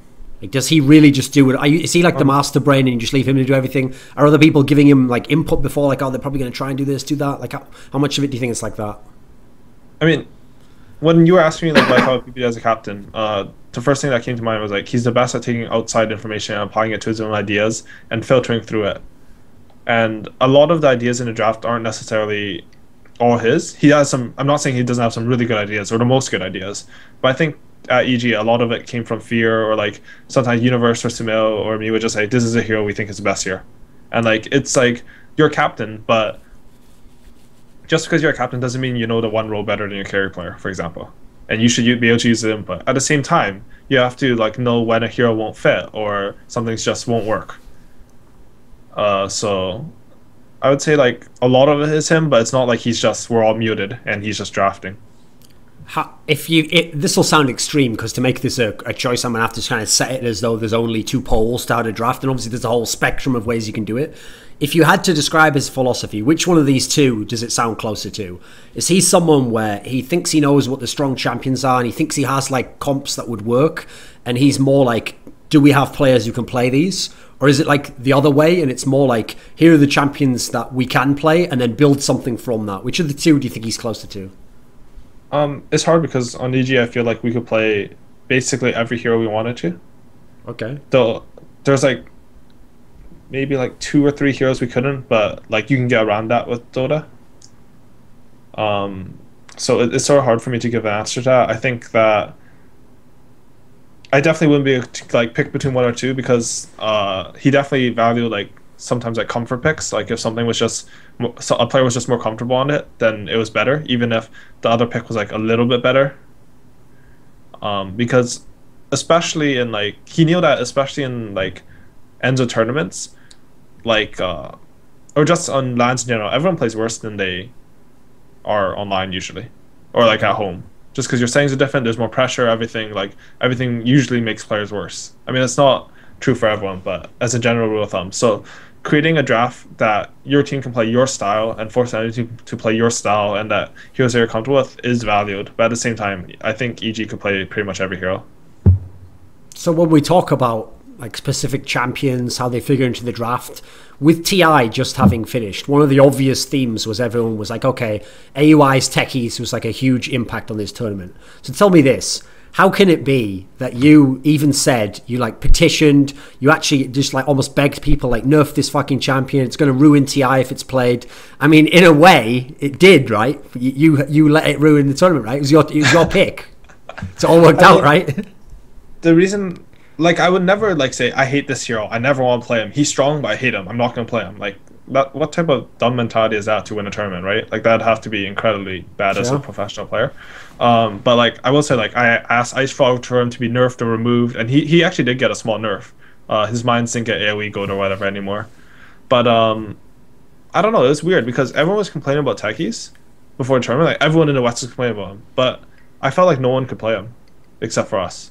I thought that Complexity's Techies was decent, but like they're the only ones who had the right idea with him, but they went like treads and stuff on him. It was really weird. So like even though everyone's complaining, like no one tried to use a hero to their advantage, and it's not how I expected the tournament to go. I actually expected Techies to be a first pick, first ban for every team at that tournament. Like it would start like in the middle, late of the group stage. Like we didn't pick Techies until our last series in the group stage because we really needed to win. But I expected Techies to appear like maybe like day 3. And then he would be like, you know, a last pick for a couple games, then he'd be a second phase, and then he'd immediately be a first phase, and he'd just start getting banned. I thought Techies was top 3 hero with Leshrac Naga, and I don't know, it was weird. And the weirdest thing is like CDEC didn't play any of my top 3 heroes, and they still made the finals. So yeah. Okay, do you actually buy that then? Do you just have some secret aptitude for this one champion? Like, if we look back now, okay, if I just went back in time and, okay, not long, let's say okay, let's just say after day one, I go to all these other good players in the world. You know, I go to like Xiaowei, FY, Kuroki, all these people, and I tell them, oh, listen, by the way, if you just play Techies, like, it's going to have a really good impact on your team and what people have to ban against you. Like, can you do it? Is it your estimation that if they'd really had that mentality, they could have just played it and it would have helped them out? Or do you think you had some special aptitude for it? I mean, Techies also fits my playstyle really well because like I'm a really cheesy player who's annoying to play against, I think, or I like to think. And like I like to think of things that will make heroes like that a lot better. And like a lot of my Techies play is like I think about it way before the game even starts, so I know what to do. So like it is a hero that fits me, but at the same time, Techies is not a hard hero. Like I know like 5k players who are like almost hitting 7k just playing Techies, and like they have no mechanical skill, but all they do is like put mines somewhere in the suicide and blow people up. Also, a big thing that helped me was like I had access to one of the best Techies player because Peter's brother is a Techies player, and I hate him, but he helped me a lot. So, to some degree, I think every team could have learned Techies, but I think that we still would have ran Techies best. Also, I think like we had the best theory of the hero. Like I hated how Secret played him. Like they just roamed around with him and didn't give him any farm. Just played him as like a farmer who secured your jungle, and like you could out-farm them because they couldn't farm your jungle and you would still get in theirs, and eventually Techies could move up there and you have both jungles and then they're just screwed. And he has like insane team fight later on. So yeah. So early in the tournament, yeah, you got to play him. But here's one of the weird things. It's one of the things that people will remember years later from this TI. Like, oh, AI is Techies and people had to ban it against him. That's the weird thing, though. It's not like you played him all the time in every game. It's the absence of playing him that people remember. Yeah. So let me ask you this. If teams go back in time and they play the same matches, but they just don't ban Techies and they let it through a whole bunch of times, would your team have been even more dominant? Do you think people actually would have figured out how to deal with it? I think if they gave us Techies, they auto lost at that tournament. No one could handle it. With that hero. Yeah, I think that hero was. He might even have been the best hero in the tournament, like better than Leshrac, but it just couldn't be explored. Like, and like I thought of a lot of things with Techies that I didn't get to do that tournament, and obviously I can't say them because I don't know how he's gonna get changed. But yeah, that hero has insane potential, and yeah, I don't know. I don't think the Chinese teams could deal with him at all, just because there's this stupid idea that like Chinese teams are worse at thinking of stuff or adapting to metagame, which isn't true at all. It's just that they had less exposure to it, so it's harder for them to adapt. And I know like we're talking to complexity, and they screamed the Chinese and said they had no clue what to do against Techies at all. So it's basically like, that was their first exposure. I mean, C-Deck picked it a bit with test Techies, but nothing like what we were doing or complexity was doing, where you farmed it. So ignoring the fact that, like, you know, like you're alluding to here, that you don't necessarily want to reveal like a 101 on how to beat Techies, how to play against it, everything they can do. Let me put it this way: which of the teams in the tournament was best equipped to have beaten it if they had come through? Who do you think could have handled it? Are there some teams that could have? I mean, hypothetically, if Techies was a top pick, we had a couple of anti-Techie strats because we thought that hero was going to be top tier. I think Secret might have been able to deal with it if they saw. I mean, if they saw it beforehand, they definitely would have been able to deal with it or come up with a strat. But the thing with that is like just because you can deal with that one hero doesn't mean you're just going to win the game off that, right? Like you're countering 1 out of 5 other heroes and you're still investing a lot of resources into it. So I still feel like if the tournament was like Techies high picked, we would have still won all the games with them. I think. I mean, maybe we would have lost to some anti-Techies cheese, but yeah, we would have like learned to deal with that too, right? Because like you can react to how they're dealing with your Techies. And you pick 5 heroes good against Techies, you just pick 4 heroes good against those 5 heroes and they're screwed.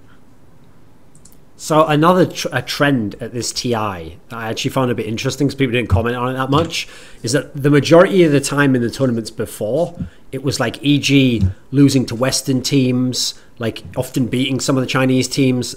And then in this tournament, TI5 rather, basically after the group stage, it was like you were only playing Chinese teams pretty much. And even then, not the most famous ones. It wasn't like you were playing VG and IG all the time. You know, you were playing like C-Deck, LGD, eHome. Was this just what do you think of the field being like this for you? I mean, first I want to say that this TI was insane, right? Like we had someone from the wildcard go to the finals, and the best Chinese teams like didn't go to any international tournaments. Like going to this tournament, I really thought the top 3 teams were us, Secret, and Empire, because the Chinese teams in their showings in international tournaments were so weak.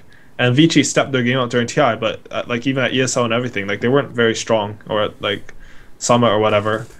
And like LGD didn't go to anything, so we didn't know how good they were. We probably should have assumed they were. I should probably put my top 3 would have been Secret, us, and LGD, because the Xiaoyi factor and stuff like that. And then you had these teams come up from nowhere, like CDEC and eHome, and all the Chinese teams performed super well. And like, I don't know what was it, like 4 out of the top 5 were Chinese, I think. Something like that, yeah. Yeah, that was pretty insane. Also, Group B was crazy because like 5 out of the top 6 were from Group B. And before the tournament, I was reading forums and I was like, "Oh, Group A is so strong. Group B sucks," you know. And that was pretty crazy too. That because I don't think Valve did their initial group splitting rankings wrong. It just turned out that all the surprises came from Group B. Sure. So since you played CDEC in the upper final. Now, people say, okay, in that particular series, okay, actually, PPD got outdrafted, and obviously they had a very distinct style CDEC.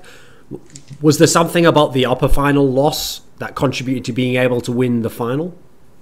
Okay, when I was talking about panicking before and how I still need to work on it, during the game 1 upper finals, I feel like I was Naga and we had a really good lead. I felt like we outdrafted in that game, even though I think the Chinese players thought that they outdrafted us because we have a different views on the game. Yep.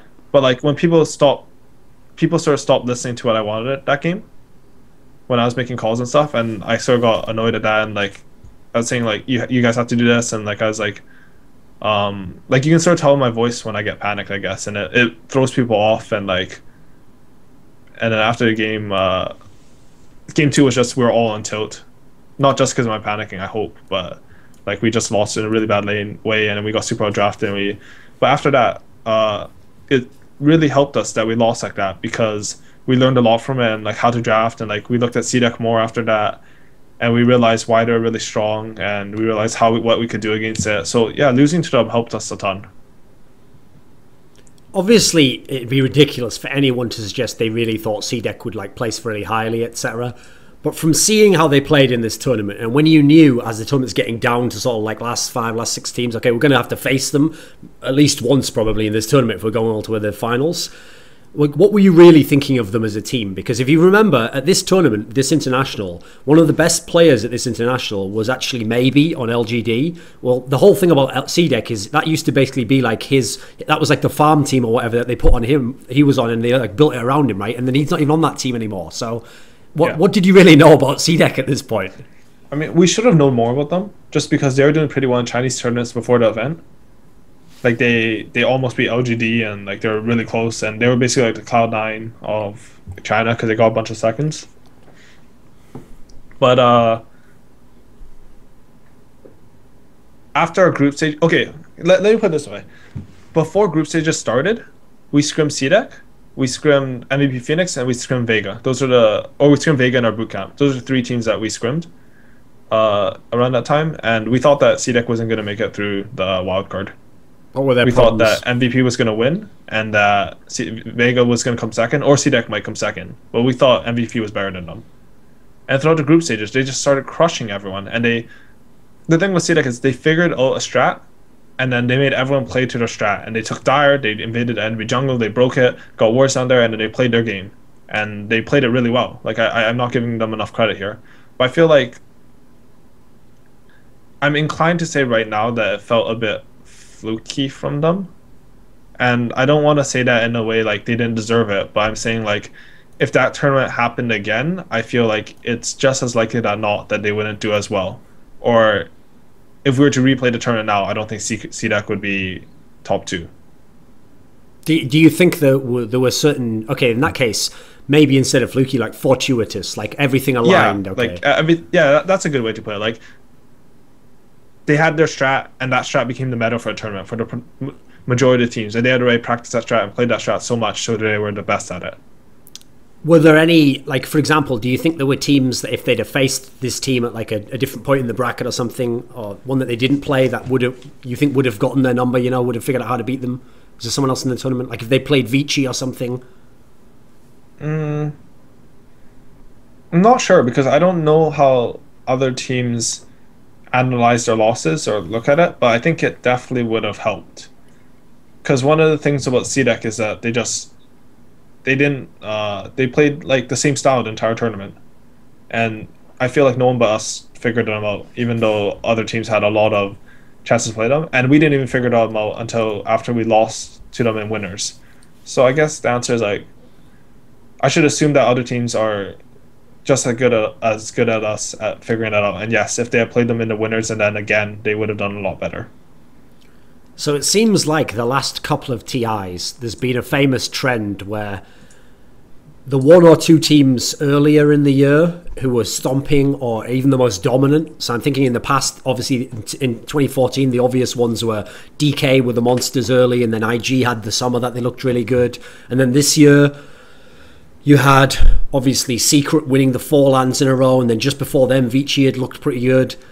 In general, there's this trend where those teams not only don't do super well at TI, but some of them even flop. Some of them don't even make that well at all. Can you think now in terms of Secret, how could they be like the best team in the world and they're just beating everyone, and it just looks like every player's on fire? How could you have a theory as to how they can go from that to being a team that doesn't even crack top 6 at TI? I think a big thing is that when you're at the top, you become a target. Everyone watches you replay, analyzes your play, and I mean, Secret's a special case because I think that what they did before TI was really dumb. Like they didn't practice, really. They like came to the US like maybe a week in practice, and we didn't want to play them because they hadn't scrimmed since like Summit or like even before that. So all scrims would mean would be they're taking our strats and learning from us, and we wouldn't learn a single thing from them. Also, some of their players don't like scrimming in general. I think that's changed now. But so you don't scrim, you keep the same style throughout like 4 or 5 tournaments, and then you're a target. So everyone's already analyzed your style, and when they play you at TI, you don't beat them because they know you, and you have no idea what the current metagame is or how to play against them because you don't practice. As far as like the other teams like DK, I don't know, it's weird because like DK sort of like burned out, but at the same time, I don't think that EG going into TI we were underdog compared to Secret, but I think we had a better chance of winning, like from the books or betting or whatever, than any other team. Okay. So I don't think that necessarily holds true because, I mean, it's not fair to say this really because DAC was so big, but by prize winnings, we were still the first, like the highest prize winnings team by a far margin. Sure, but you hadn't won many tournaments though. Yeah, but we placed high in everything. We were so consistent at, and we still won the biggest tournament when it mattered.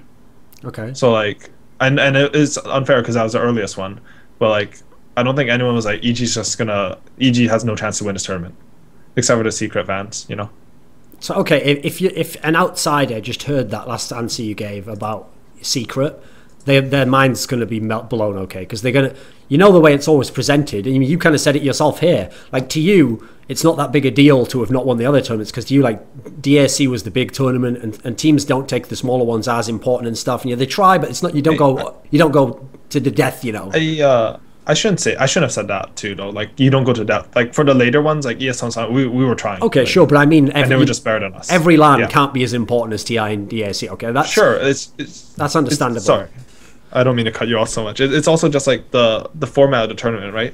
Like DAC let us grow because it was really long. TI let us grow as a team because it's really long. These other ones are like weekend lands. Okay, sure, because DAC and TI have like group stages that take 4 days or whatever. Okay, that makes sense. But with that said, if really TI is the ultimate goal for every team, and this is the one where in theory every team probably would say, right, we'd give up all the other titles during the year if we could just win that one, not just because you get the most money, because it's like it's the big one, So, like, doesn't it boggle your mind that the team who's the best in the world and has just won 4 lands in a row is like, okay, well, we're just not going to practice for the one land that we all claim is the one that's like life or death, and just see how it goes. Hope that we can just play identically did before and win. I mean, I shouldn't say they didn't scrim, but they still practice individually. Okay. I know that sounds really weird. Pretty big, right? Yeah, yeah. But scrimming is probably still overrated by people, I think. Yeah, how can And scrimming be overrated? not because it's not important, but because people think that they can just scrim and not have good individual practice, and that Okay. happens in Dota a lot. And like individual practice, playing pubs and finding stuff that works in pubs is more important than just scrimming. If you just scrimmed or you just play pubs, the teams that just play pubs and worked on their own play would be better because you need to play pubs in order for your scrims to be effective. So you need both. Because if you just go into scrimming without ideas from pubs, your scrims aren't going to be worthwhile. So I think what happened is like they thought they could just get away with just playing pubs because they were like one of the highest skill teams, and like they had some like internal conflict. Obviously, I think that's been sort of revealed a little bit, and that makes it hard. Like if you have internal conflict, there is a chance that if Secret scrimmed, they would just implode it even more than now because they would have just all started like hitting each other, and like not wanting to play with each other, and like yeah. So I mean, Secret made the wrong decision, but I think there was some rationale behind it where they thought that if they scrimmed, it could get worse, and it was actually like a logical flow of thought there. So in the past, referencing what you just mentioned now, this whole idea that like TI is the main thing, and then okay, DAC comes along and no, we've got two things now that are like the really important ones. There was this perception among pros that some of the other tournaments not only don't matter as much, or that it's actually annoying to have to play them all, to have to play all the online leagues, and everyone kept saying, oh, it's oversaturation, you know, like who cares about these tournaments? It hasn't played out yet, but do you think the major system, has that fixed it totally? Is that not going to be an issue anymore? I mean, I think it was already fixing itself because teams just stopped taking shitty online tournaments and going to every tournament. And they stopped being stupid. And like when the oversaturation was a complaint, it's because it hadn't had time to correct itself yet. What happened was, at first there was a reasonable amount of tournaments. Those started going more. They became an unreasonable amount of tournaments. Teams still played them because they hadn't realized that was unreasonable. And then after teams realized they were going to be unreasonable, they were going to stop playing them. And then it would just fix itself over time like that, like a natural flow. But there's a lot of like talking about it and like public perception and stuff like that. And Valve was sort of, I don't know if they're forced to do this, but they decide they want to do this. And to answer the question more directly, I think yeah, the majors will help. I mean, I don't like some of the stuff they're doing with it, with like how soon the roster lock is and like stuff like that, like how it works. But it'll definitely help with saturation, and because teams will care more about majors than other third-party tournaments. So you said a really thought-provoking comment. I can't remember when you said this. I just had it written down. You said that you don't think Dota has reached its mechanical skill cap. Is that something you still think holds true? Are we still far off in certain positions or champions, etc.? Yeah, I think it's for sure it hasn't hit its mechanical skill cap, which sort of surprises me, or should surprise people, I guess. I don't know. It's just maybe it shouldn't surprise people. The game's like just, to me, it's incredibly in depth, and like I think if anything, like people have proved that this last year. Like Sumail he took, for example, he took unwinnable matchups like Ember versus Flashback, and he just won the lane. And like I don't know what that is, but that was something. And like people are still getting better. People's game understanding still getting better, and like the type of mechanics you need for different metas often vary. For example, last year at the Summit 2, the type of mechanics you needed were to play like Terrorblade and Naga and Micro and knowledge of how to split push and not get caught and stuff like that. Whereas, for example, let's say at TI4, it was how to push, how to team fight, how to group up, when to group up, how to pick people off before they group up. So like the metagame in Dota evolves in ways that you need different types of skills, and it's like you have to keep refining those skills and you have to be good at all of them in order to keep up. So I don't think the mechanical skill cap has been hit. So in light of the fact that it hasn't been hit and there's still a way to go, can you give a few instances of people who either now or at some point in history when they're at their peak, that these people came like the closest relative to whatever position or champion they play? There are a few that come to mind, like this guy was just an absolute god at this period in time. Sure. I mean, like around like TI2, like everyone's like, oh, Dendi or Ferrari, they're just like so insane. Like they're just so much better than everyone else. And like same for like I don't know, I'm trying to think of players, but like for carry, like Arteezy right now, everyone thinks like he's hitting that cap soon and like he's getting there. But I don't know. I just feel like the game's gonna keep developing and they're gonna need to keep getting better at other stuff. But because like if we look back when we were saying like, oh, Dendy and Forward or like S4 TI3, they're like, oh, they're like these insane players, like they're so far ahead of everyone. But if we look back and compare them to now, they're like they had to learn so much to get to where they are as players now. So if I ask you about other 4 players in the world, who are the ones that to you really stand out? Who's the, like, is the one that stands above the others? Is the who's the best in your opinion? Is it you? If it's you, you have to tell me. It's like there's like different things that 4 players are good at, right? It's like sort of what I said about carry. There are different types of carries. Okay, what are the different types of 4 players? So like there's ones that like are really aggressive early. There's ones that farm a lot. There's ones that are especially good spellcasters. I think every 4 is like a decent spellcaster at least. Yeah. Like for example, I feel like I'm the best player as a 4 at applying pressure to lanes and getting farm, and making sure that my farm doesn't take from my carry's farm. I think that's what I'm the best in the world at. But FY is the best spellcaster in the game. And before, when No-Tail joined Cloud9, I thought No-Tail and Misery were the best roamers in the game. And I think that Misery was probably still the best being able to catch people in the game when like they're split pushing and stuff like that. So like it's hard to like just say one person's the best, and it just depends on the team they're on. So, okay, you mentioned FY there. Did you watch the game he played on Rubik? Yeah, that's pretty cool. It's pretty good. Was it overhyped in any sense? Because you know everyone's like, "Oh my god, the best game ever! He's the god." Of course, it's overhyped because like it's one game. Sure. And one game will never make you the best player, but it was very impressive to say the least, right? And he played it as well as better than anyone else could, I think. Like no one else could have done what he did in that game, and that's why I think he's the best spellcaster. But I don't think he's the best 4 in the world. I don't think anyone's just straight up the best 4 in the world right now. So one of the things about him that's interesting is he's the one who draws all the attention because he does the godly plays, you know, especially that type of style. If you make some super sick outplay, everyone's going to see that you're the godlike player, you know. But at the same time, it's always usually, if you talk about the team, people pair. It's him and Fenrir. It's like the synergy they have together. As an individual player, do you think there's some separation there? Is FY as an individual player really good, but he just looks better if he's with Fenrir? What do you think on his dynamic in that sense?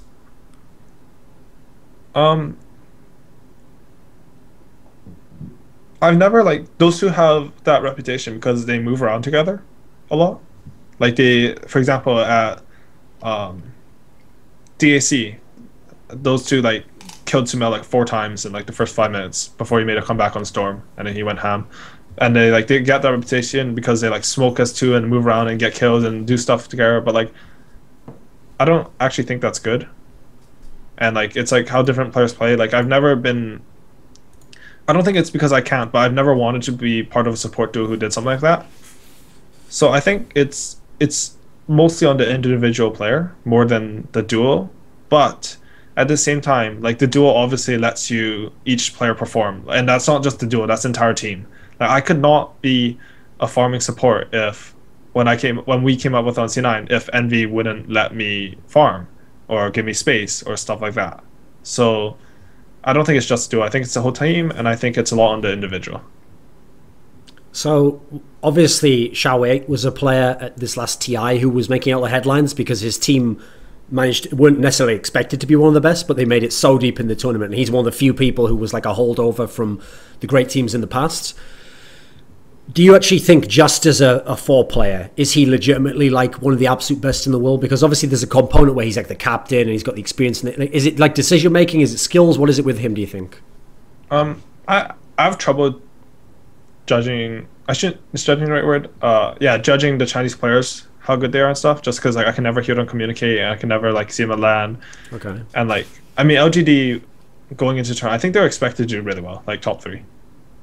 Just because like they have Siler, Yao, Xiaowei. I mean, maybe it's super hyped, and holy shit, it's MMY, right? I don't know. Yeah, like MY is obviously super good. Sorry, I know this is really bad, but I get sort of confused on player names sometimes on teams that I don't like. When I watch replays, I don't care about which player it is. I care about what the hero is and what they do. So I never like look at what the player is a lot of the time.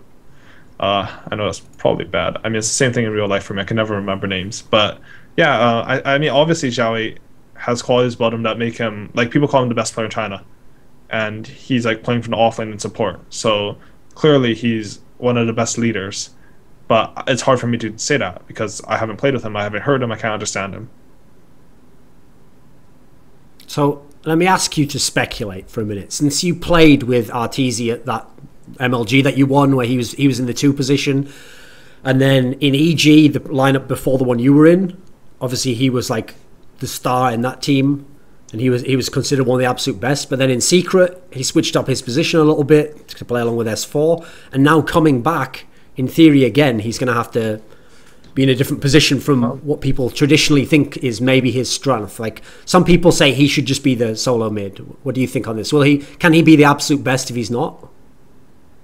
Yeah, sure. He can be the best one. He can be the best too. It's up to him what he wants to do. And I say can because, like, it's other players can also do the same, right? But I don't know. There's a little bit of misconception about that. Like, for a long time, Arteezy was not mid at the end of EG. He was the 1. And it's not just like 1 from mid. He was actually just in the safe lane. Yeah. On like Terrorblade or Naga or something like that, just playing the carry, and Fear was playing mid for them. And I don't know why. Like, I remember there's like a tournament where like Arteezy was like the graphic, or Arteezy has the best stats for mid, and that was because Fear was mid on puck and Arteezy was ricing with heroes like Terrorblade. And of course your stats are going to be better on Terror. I'm not saying Arteezy played bad or like he wasn't probably like the best in that position, but your stats are going to be better as a 1 than a 2 in general. So that was sort of weird. I don't know why like no one thinks he was a 1 on EG. And he went to Secret, he's playing 1. But the thing with Arteezy is that what's cool about him is that he can switch into the 2 and be really strong on certain heroes and laning and stuff like that. But yeah. Does it matter though? Because here's the thing, okay? If he can be the best at both of these positions, and potentially even the best player in the world, I mean, it's unlikely, right, that he's equally good at both. In an ideal world, wouldn't the team be based around him as a mid? The 1 and 2 role are pretty interchangeable, to be honest. Like, sort of like the beginning's different because obviously you're like usually solo mid and you have to deal with ganks and different things. But after the first little bit, if you ignored that first little bit of the game, like your 1 and 2 position heroes could have started in either lane, and they're going to do the same thing in the game. They're going to be the strongest heroes. They're going to take most of the farm. They're going to have certain farming patterns. They're going to do certain things in team fights, and usually they're both like cores. I think, like when I talk about roles in Dota, I actually, when I think about it now, I like to usually say there's like 3 different roles, because before it's just supports and cores for me. Like there's 2 different roles other than the 1 to 5 thing. Yeah. But now I think like offlaners different than 1 and 2 cores, and then the supports are different. And then so you have 3 groups. You have offlane, cores, and supports. And it's not always like that too, because sometimes your mid is different and it's a tempo controller, and your offlane sort of like a core. But in general, 1 and 2 are the same, and 3 is different. 4 or 5 are different. Okay. Do you think you are the best Naga player? From a support position, I think that I have the best understanding of the hero. What is your strength when you play this champion? I think I get a lot of farm without taking. I get a lot of farm that I shouldn't. I feel like, and I know that I know what the hero could do in terms of like stacking with illusions or scouting and stuff like that, and like where I can be annoying. I don't think I'm the best at using sleep out of the Naga players, but I think overall my Naga is top tier for sure. When people say, okay, so when you were removed from EG, one of the problems is people's logic, people who like you and think you're a good player, was the idea that, okay, since you were the player who was playing Naga at this tournament and you were the threat to play Techies, obviously that was a big part strategically of how EG was able to get advantages in the drafting phase and to stay like a little bit ahead of teams, where teams had to adapt to what you were doing in the drafting phase. How true is it that like this was a key aspect to winning the tournament? Like if you can't play these champions or they have a different player who doesn't, do they still win the tournament? I mean, it's super hard to say that, right? Because I think one of my strengths as a player is that I'm able to help people with their roles. Like all the early wards for EG, like I went into like Sandbox and I just tested where the best wards were. But that doesn't like, if they had a different player, I don't know if they still would have done that. Like if people know, it's like for the grand finals, we had like special awards just for the finals, and they couldn't deward us. So if they had a player who's equally as skilled as you in every sense, okay, but the only difference is he doesn't play Naga or Techies, or his Naga isn't banworthy. Like, let's say he just doesn't play Techies and his Naga's just okay. Can they still win with equally skilled? He can do everything else. It's so hard to say that. I mean, I can obviously say that they would have been worse off, right? But that's sort of obvious because their team just has another ban. But we definitely wouldn't have got Gyro 4 games in a row if they didn't have to ban those heroes. What about this then? Let me ask you this. What if they had the same player, can't play, he plays an okay Naga, doesn't play Techies. Would someone else in EG have just played Techies? I don't know. I like Techies is weird for me because again, as I said before, I feel like every team should have been able to play that hero. But they couldn't. And I feel like I developed that hero very well in a way that was unique to me. And I mean, like I mentioned this a bit before, but copying sounds really easy. So I expect everyone to be able to play Techies now. But when you're trying to develop something on your own, it's actually pretty hard. And I mean, just as a side, like that's why Riot not doing replays in Sandbox or their game's ridiculous. But because like you have to be able to learn from other people in order to play those heroes. So I don't think Techies would have been developed the same without me. Okay. So when you said before, okay, you've given us the perfect metric here because you described before that when you're getting kicked, you know, the best kick in the world is like an 8 out of 10 on the like devastation, slit your wrist scale, you know, and there's like, obviously there's a 10. So if C9 was a 9.9, EG has to be a 10, right? No, I mean, the fact that we just won TI is what makes it bad, right? Like I didn't expect it at all. Okay. But I think they handled the kick as well as they could have. So like 8 for how they handled it, even like 7. Like they actually handled it as well as they could have, I think. Wait a minute. Okay, here's the thing. I get what you mean by like how they handled it. Okay, yeah. That's fair enough. Like how they handled it, maybe they did an 8. They did a good job. Okay, but in terms of how devastating it is, this is a 10. Yeah, right? I was gonna say, like in terms of the surroundings or like what happened around it, like that was fucking bullshit for me, right? Wasn't it? Like if you're just like a random person in the scene and the team just wins the biggest tournament and then they kick a player, and that's insane. I'm pretty sure that's insane. So here's the problem, is that in C9, I at least, even though, like I said, I didn't think you were the worst player, I think you were quite consistent, but I could at least understand it in C9 because, as you're saying, you weren't winning tournaments, so something has to change because the goal has to be to win. And actually, if you're finishing second all the time, it probably suggests you could win if something was changed, okay? But the difference is, in the TI example, for all we know, we can't know, maybe if that lineup stays together, it's the best team for the next 4 months. We have no way to know. It's the best team right now. Maybe it's the best team at the next, you know, so that's the part that doesn't make sense. Forget the rest. Like, who is it you're bringing in? What the potential is? Potential doesn't matter if you've already, in theory, got the best team right now, right? Yeah, I mean, I somewhat agree with that. The thing is, like, I'm not going to say I'm, like, a perfect player or something. Like, I obviously have some problems. I'm not going to say I don't think I couldn't have worked on them within the next time period because I didn't have that long on EG, and I think I improved pretty quickly on the team. But at the same time, like a lot of people are giving me respect because they're not like satisfied with just being the best at that tournament. They want to be the best forever. Okay. But I don't know. It's really weird for me, the decision still. I think a lot of it is because like obviously Arteezy is a top tier player, and if you take Arteezy, then you have less competition. Like I think that's sort of a big deal. Also, like I think they get along really well with Arteezy, and if they can make it work, like if Fear can work out S4, I think they'll have.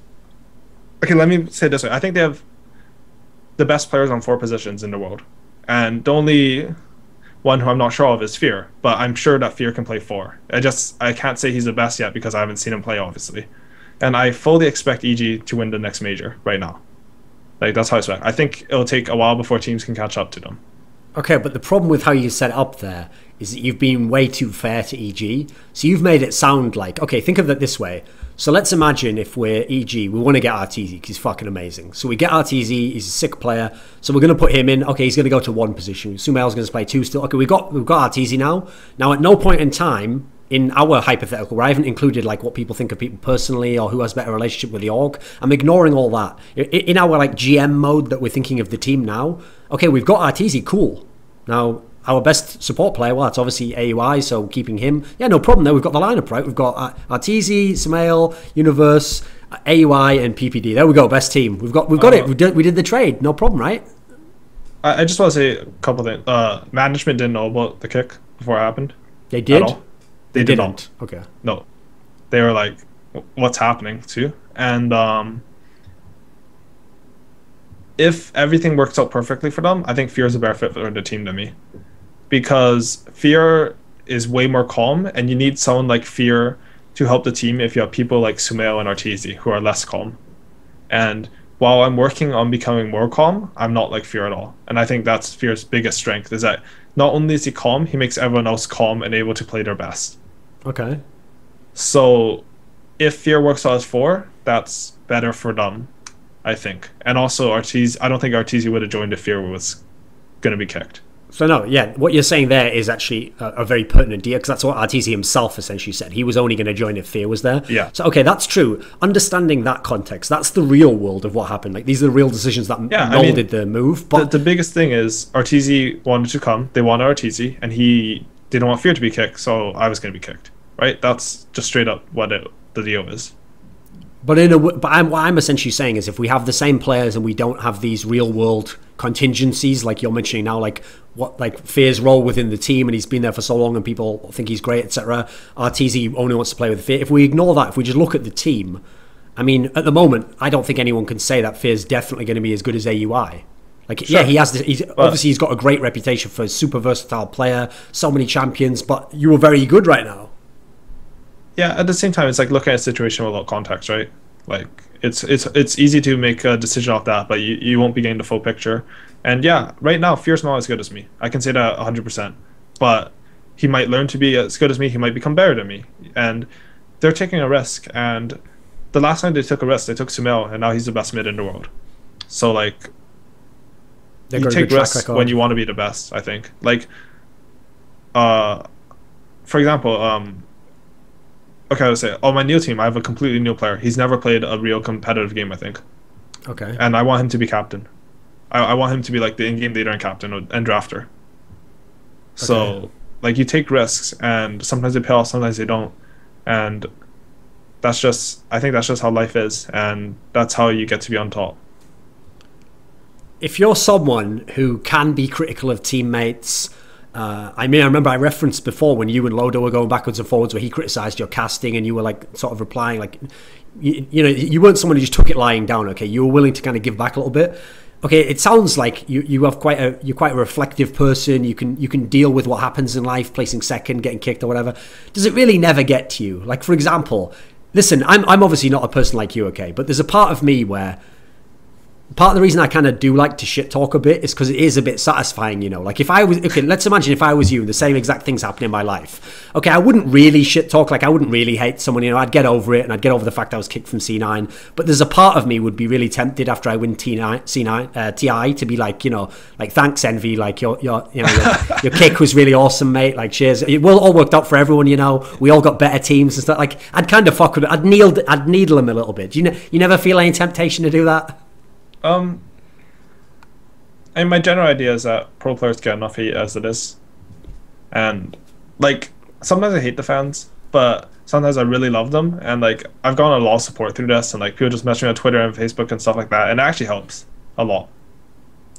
So, and like especially for the Envy thing, like there's no way I'd say anything after he just like they lost TI so badly compared to expectations. Okay, fair enough. Like I can't do that. Like you can't kick them when they're that far down.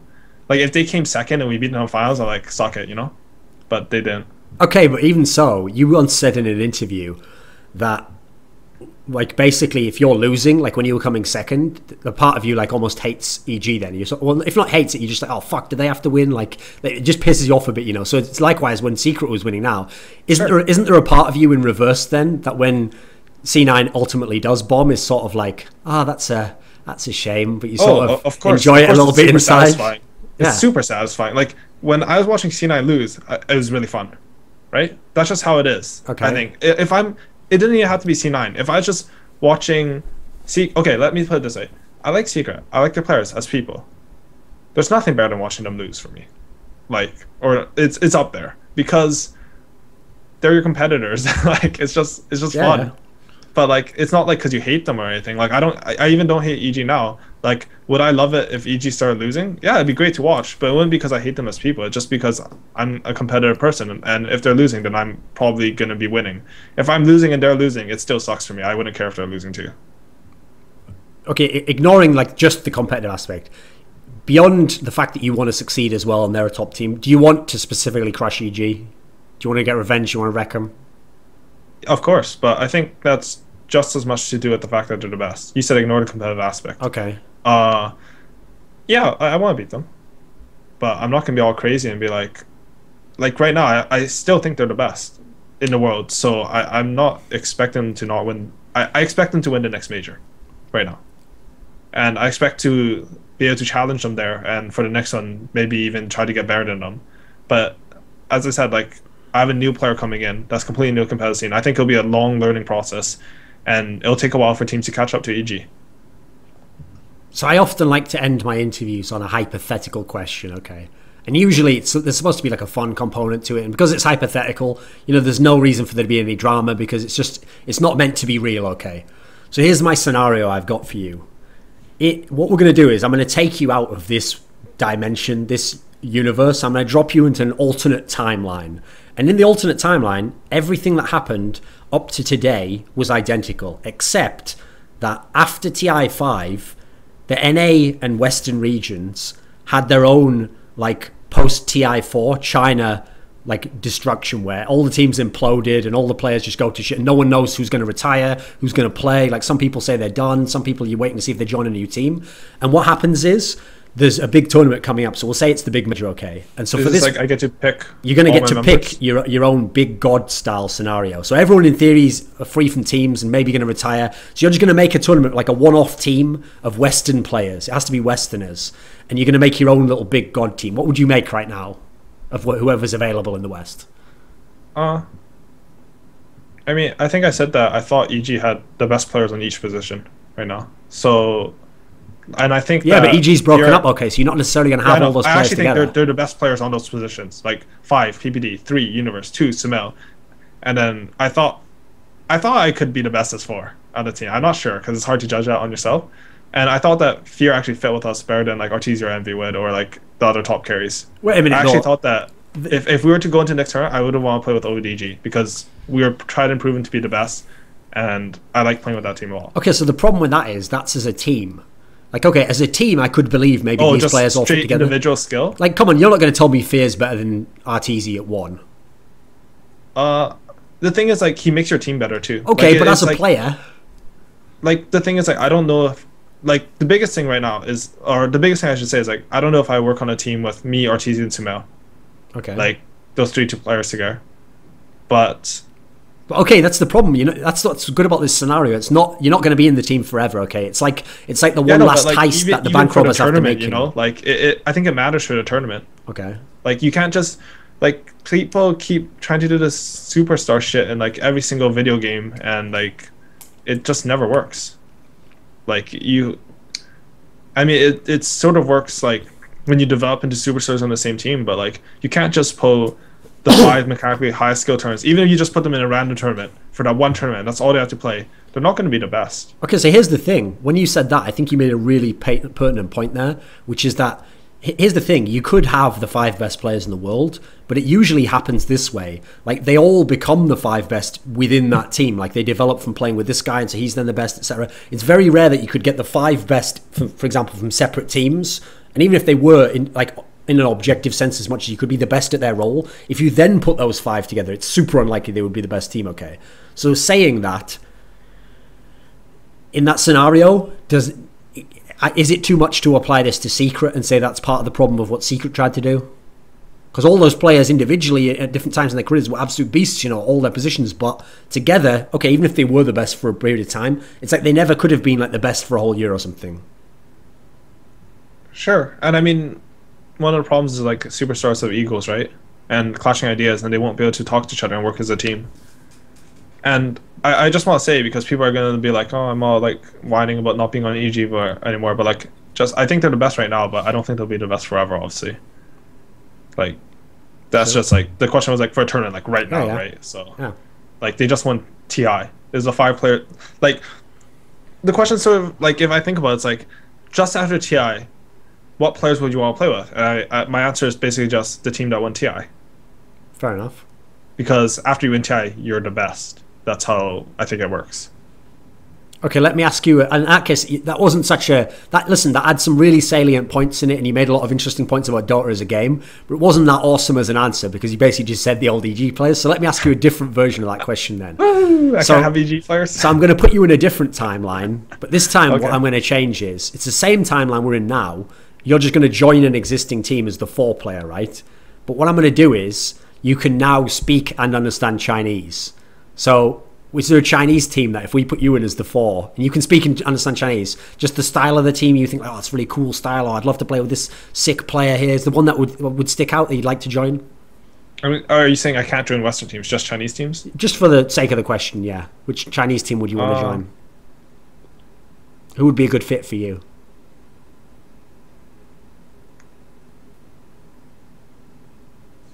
You see, the thing is, like, the two teams I respect the most in China are Vici and LGD right now with their lineups. But what makes them respect them a lot is their 4 players. Okay.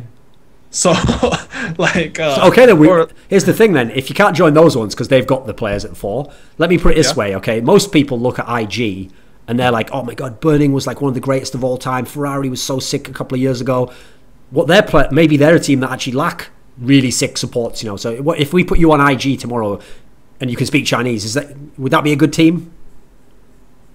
Oh, of course it'd be good, but just because there's a public perception of like IG's 1 and 2's performing really well, like they were sort of lost at TI. I think Burning even said like he didn't know what to do this patch, and Ferrari completely underperformed. I don't think their loss was on the supports at all. But yeah, I mean. Yeah, I think IG might have been a good fit. I have no idea. This is such a weird question. I know, it's hypothetical. Don't worry, it's just for I know. fun. I'm sorry, but like, hey, maybe just C-Deck. I really like how like aggressive plays. I think it's weird because I think Shiki is really good at like mid-game movement and all that, but his laning phase is really bad. So like, if Shiki got really good at his laning phase and kept up his other play, if I joined that team, I guess they were the best fit. But this answer is so lame because they're just a Chinese team that finished the best at TI. Well, okay, we now know your philosophy. You're a results-based guy, right? I mean, I am, because I think those are the only things that really speak. Okay. Like, are able to demonstrate everything that goes in a team, how much someone brings to the team in terms of leadership or stuff you can't see. The only thing that can tell all of that as a spectator is results. Sure. Fair enough. Okay, I've got one last question before we end here, okay? Which is, what I referenced already when you did that casting, I think it was a DreamHack or something. I can't remember which tournament. It was in like 2013 in the middle part when you did casting at a tournament and you had that beef with Loader where he like was mad that you'd criticise him or something. When I've seen the games you casted, they were pretty good actually. Like you hadn't necessarily developed like the casting voice, you know, and the articulation and super smooth and all. You hadn't necessarily got the mechanics of the casting down, but the way you got information across was really well. Like, it seems like the videos you make on YouTube are really well received. Whenever you talk on stream, etc., it's all great. So, would you like one day, if your playing career ends, would caster be something you'd like to do? No, I think because like. Okay, the biggest thing is like I don't have a voice for casting for sure, and I think that's actually important. Even though like I mean Winter doesn't really have a voice for casting for the English scene, but he's one of the best. But like I think I'm too competitive. Like I'd rather become a coach. But like I don't know, casting doesn't seem that bad. Maybe I haven't thought about that much, but yeah, sure, I wouldn't mind being a caster. Okay, usually at the end of an interview, I say, like, do you have any final words? Because that's like a subtle way to allow someone to say all the sponsor shit and all, you know, love the fans and all that garbage. But obviously at the moment you don't have any sponsors. So, but do you have a final message for everyone who watched the interview? Well, yeah, I just want to say thanks to all the people who have supported me a lot on like Twitter and like Facebook and everything. Like after like, especially after like the C9 kicks and EG kicks, just. I guess people shouldn't be too worried because like I always get back up on my feet and like I mean I'll be fine. Like one and a half days after the kick I already had a new roster locked in. Like we're already committed to playing with each other, so and yeah, I'll be good. Thank you so much for your support. I guess thanks to my girlfriend for supporting me and my family too. I guess I should mention them.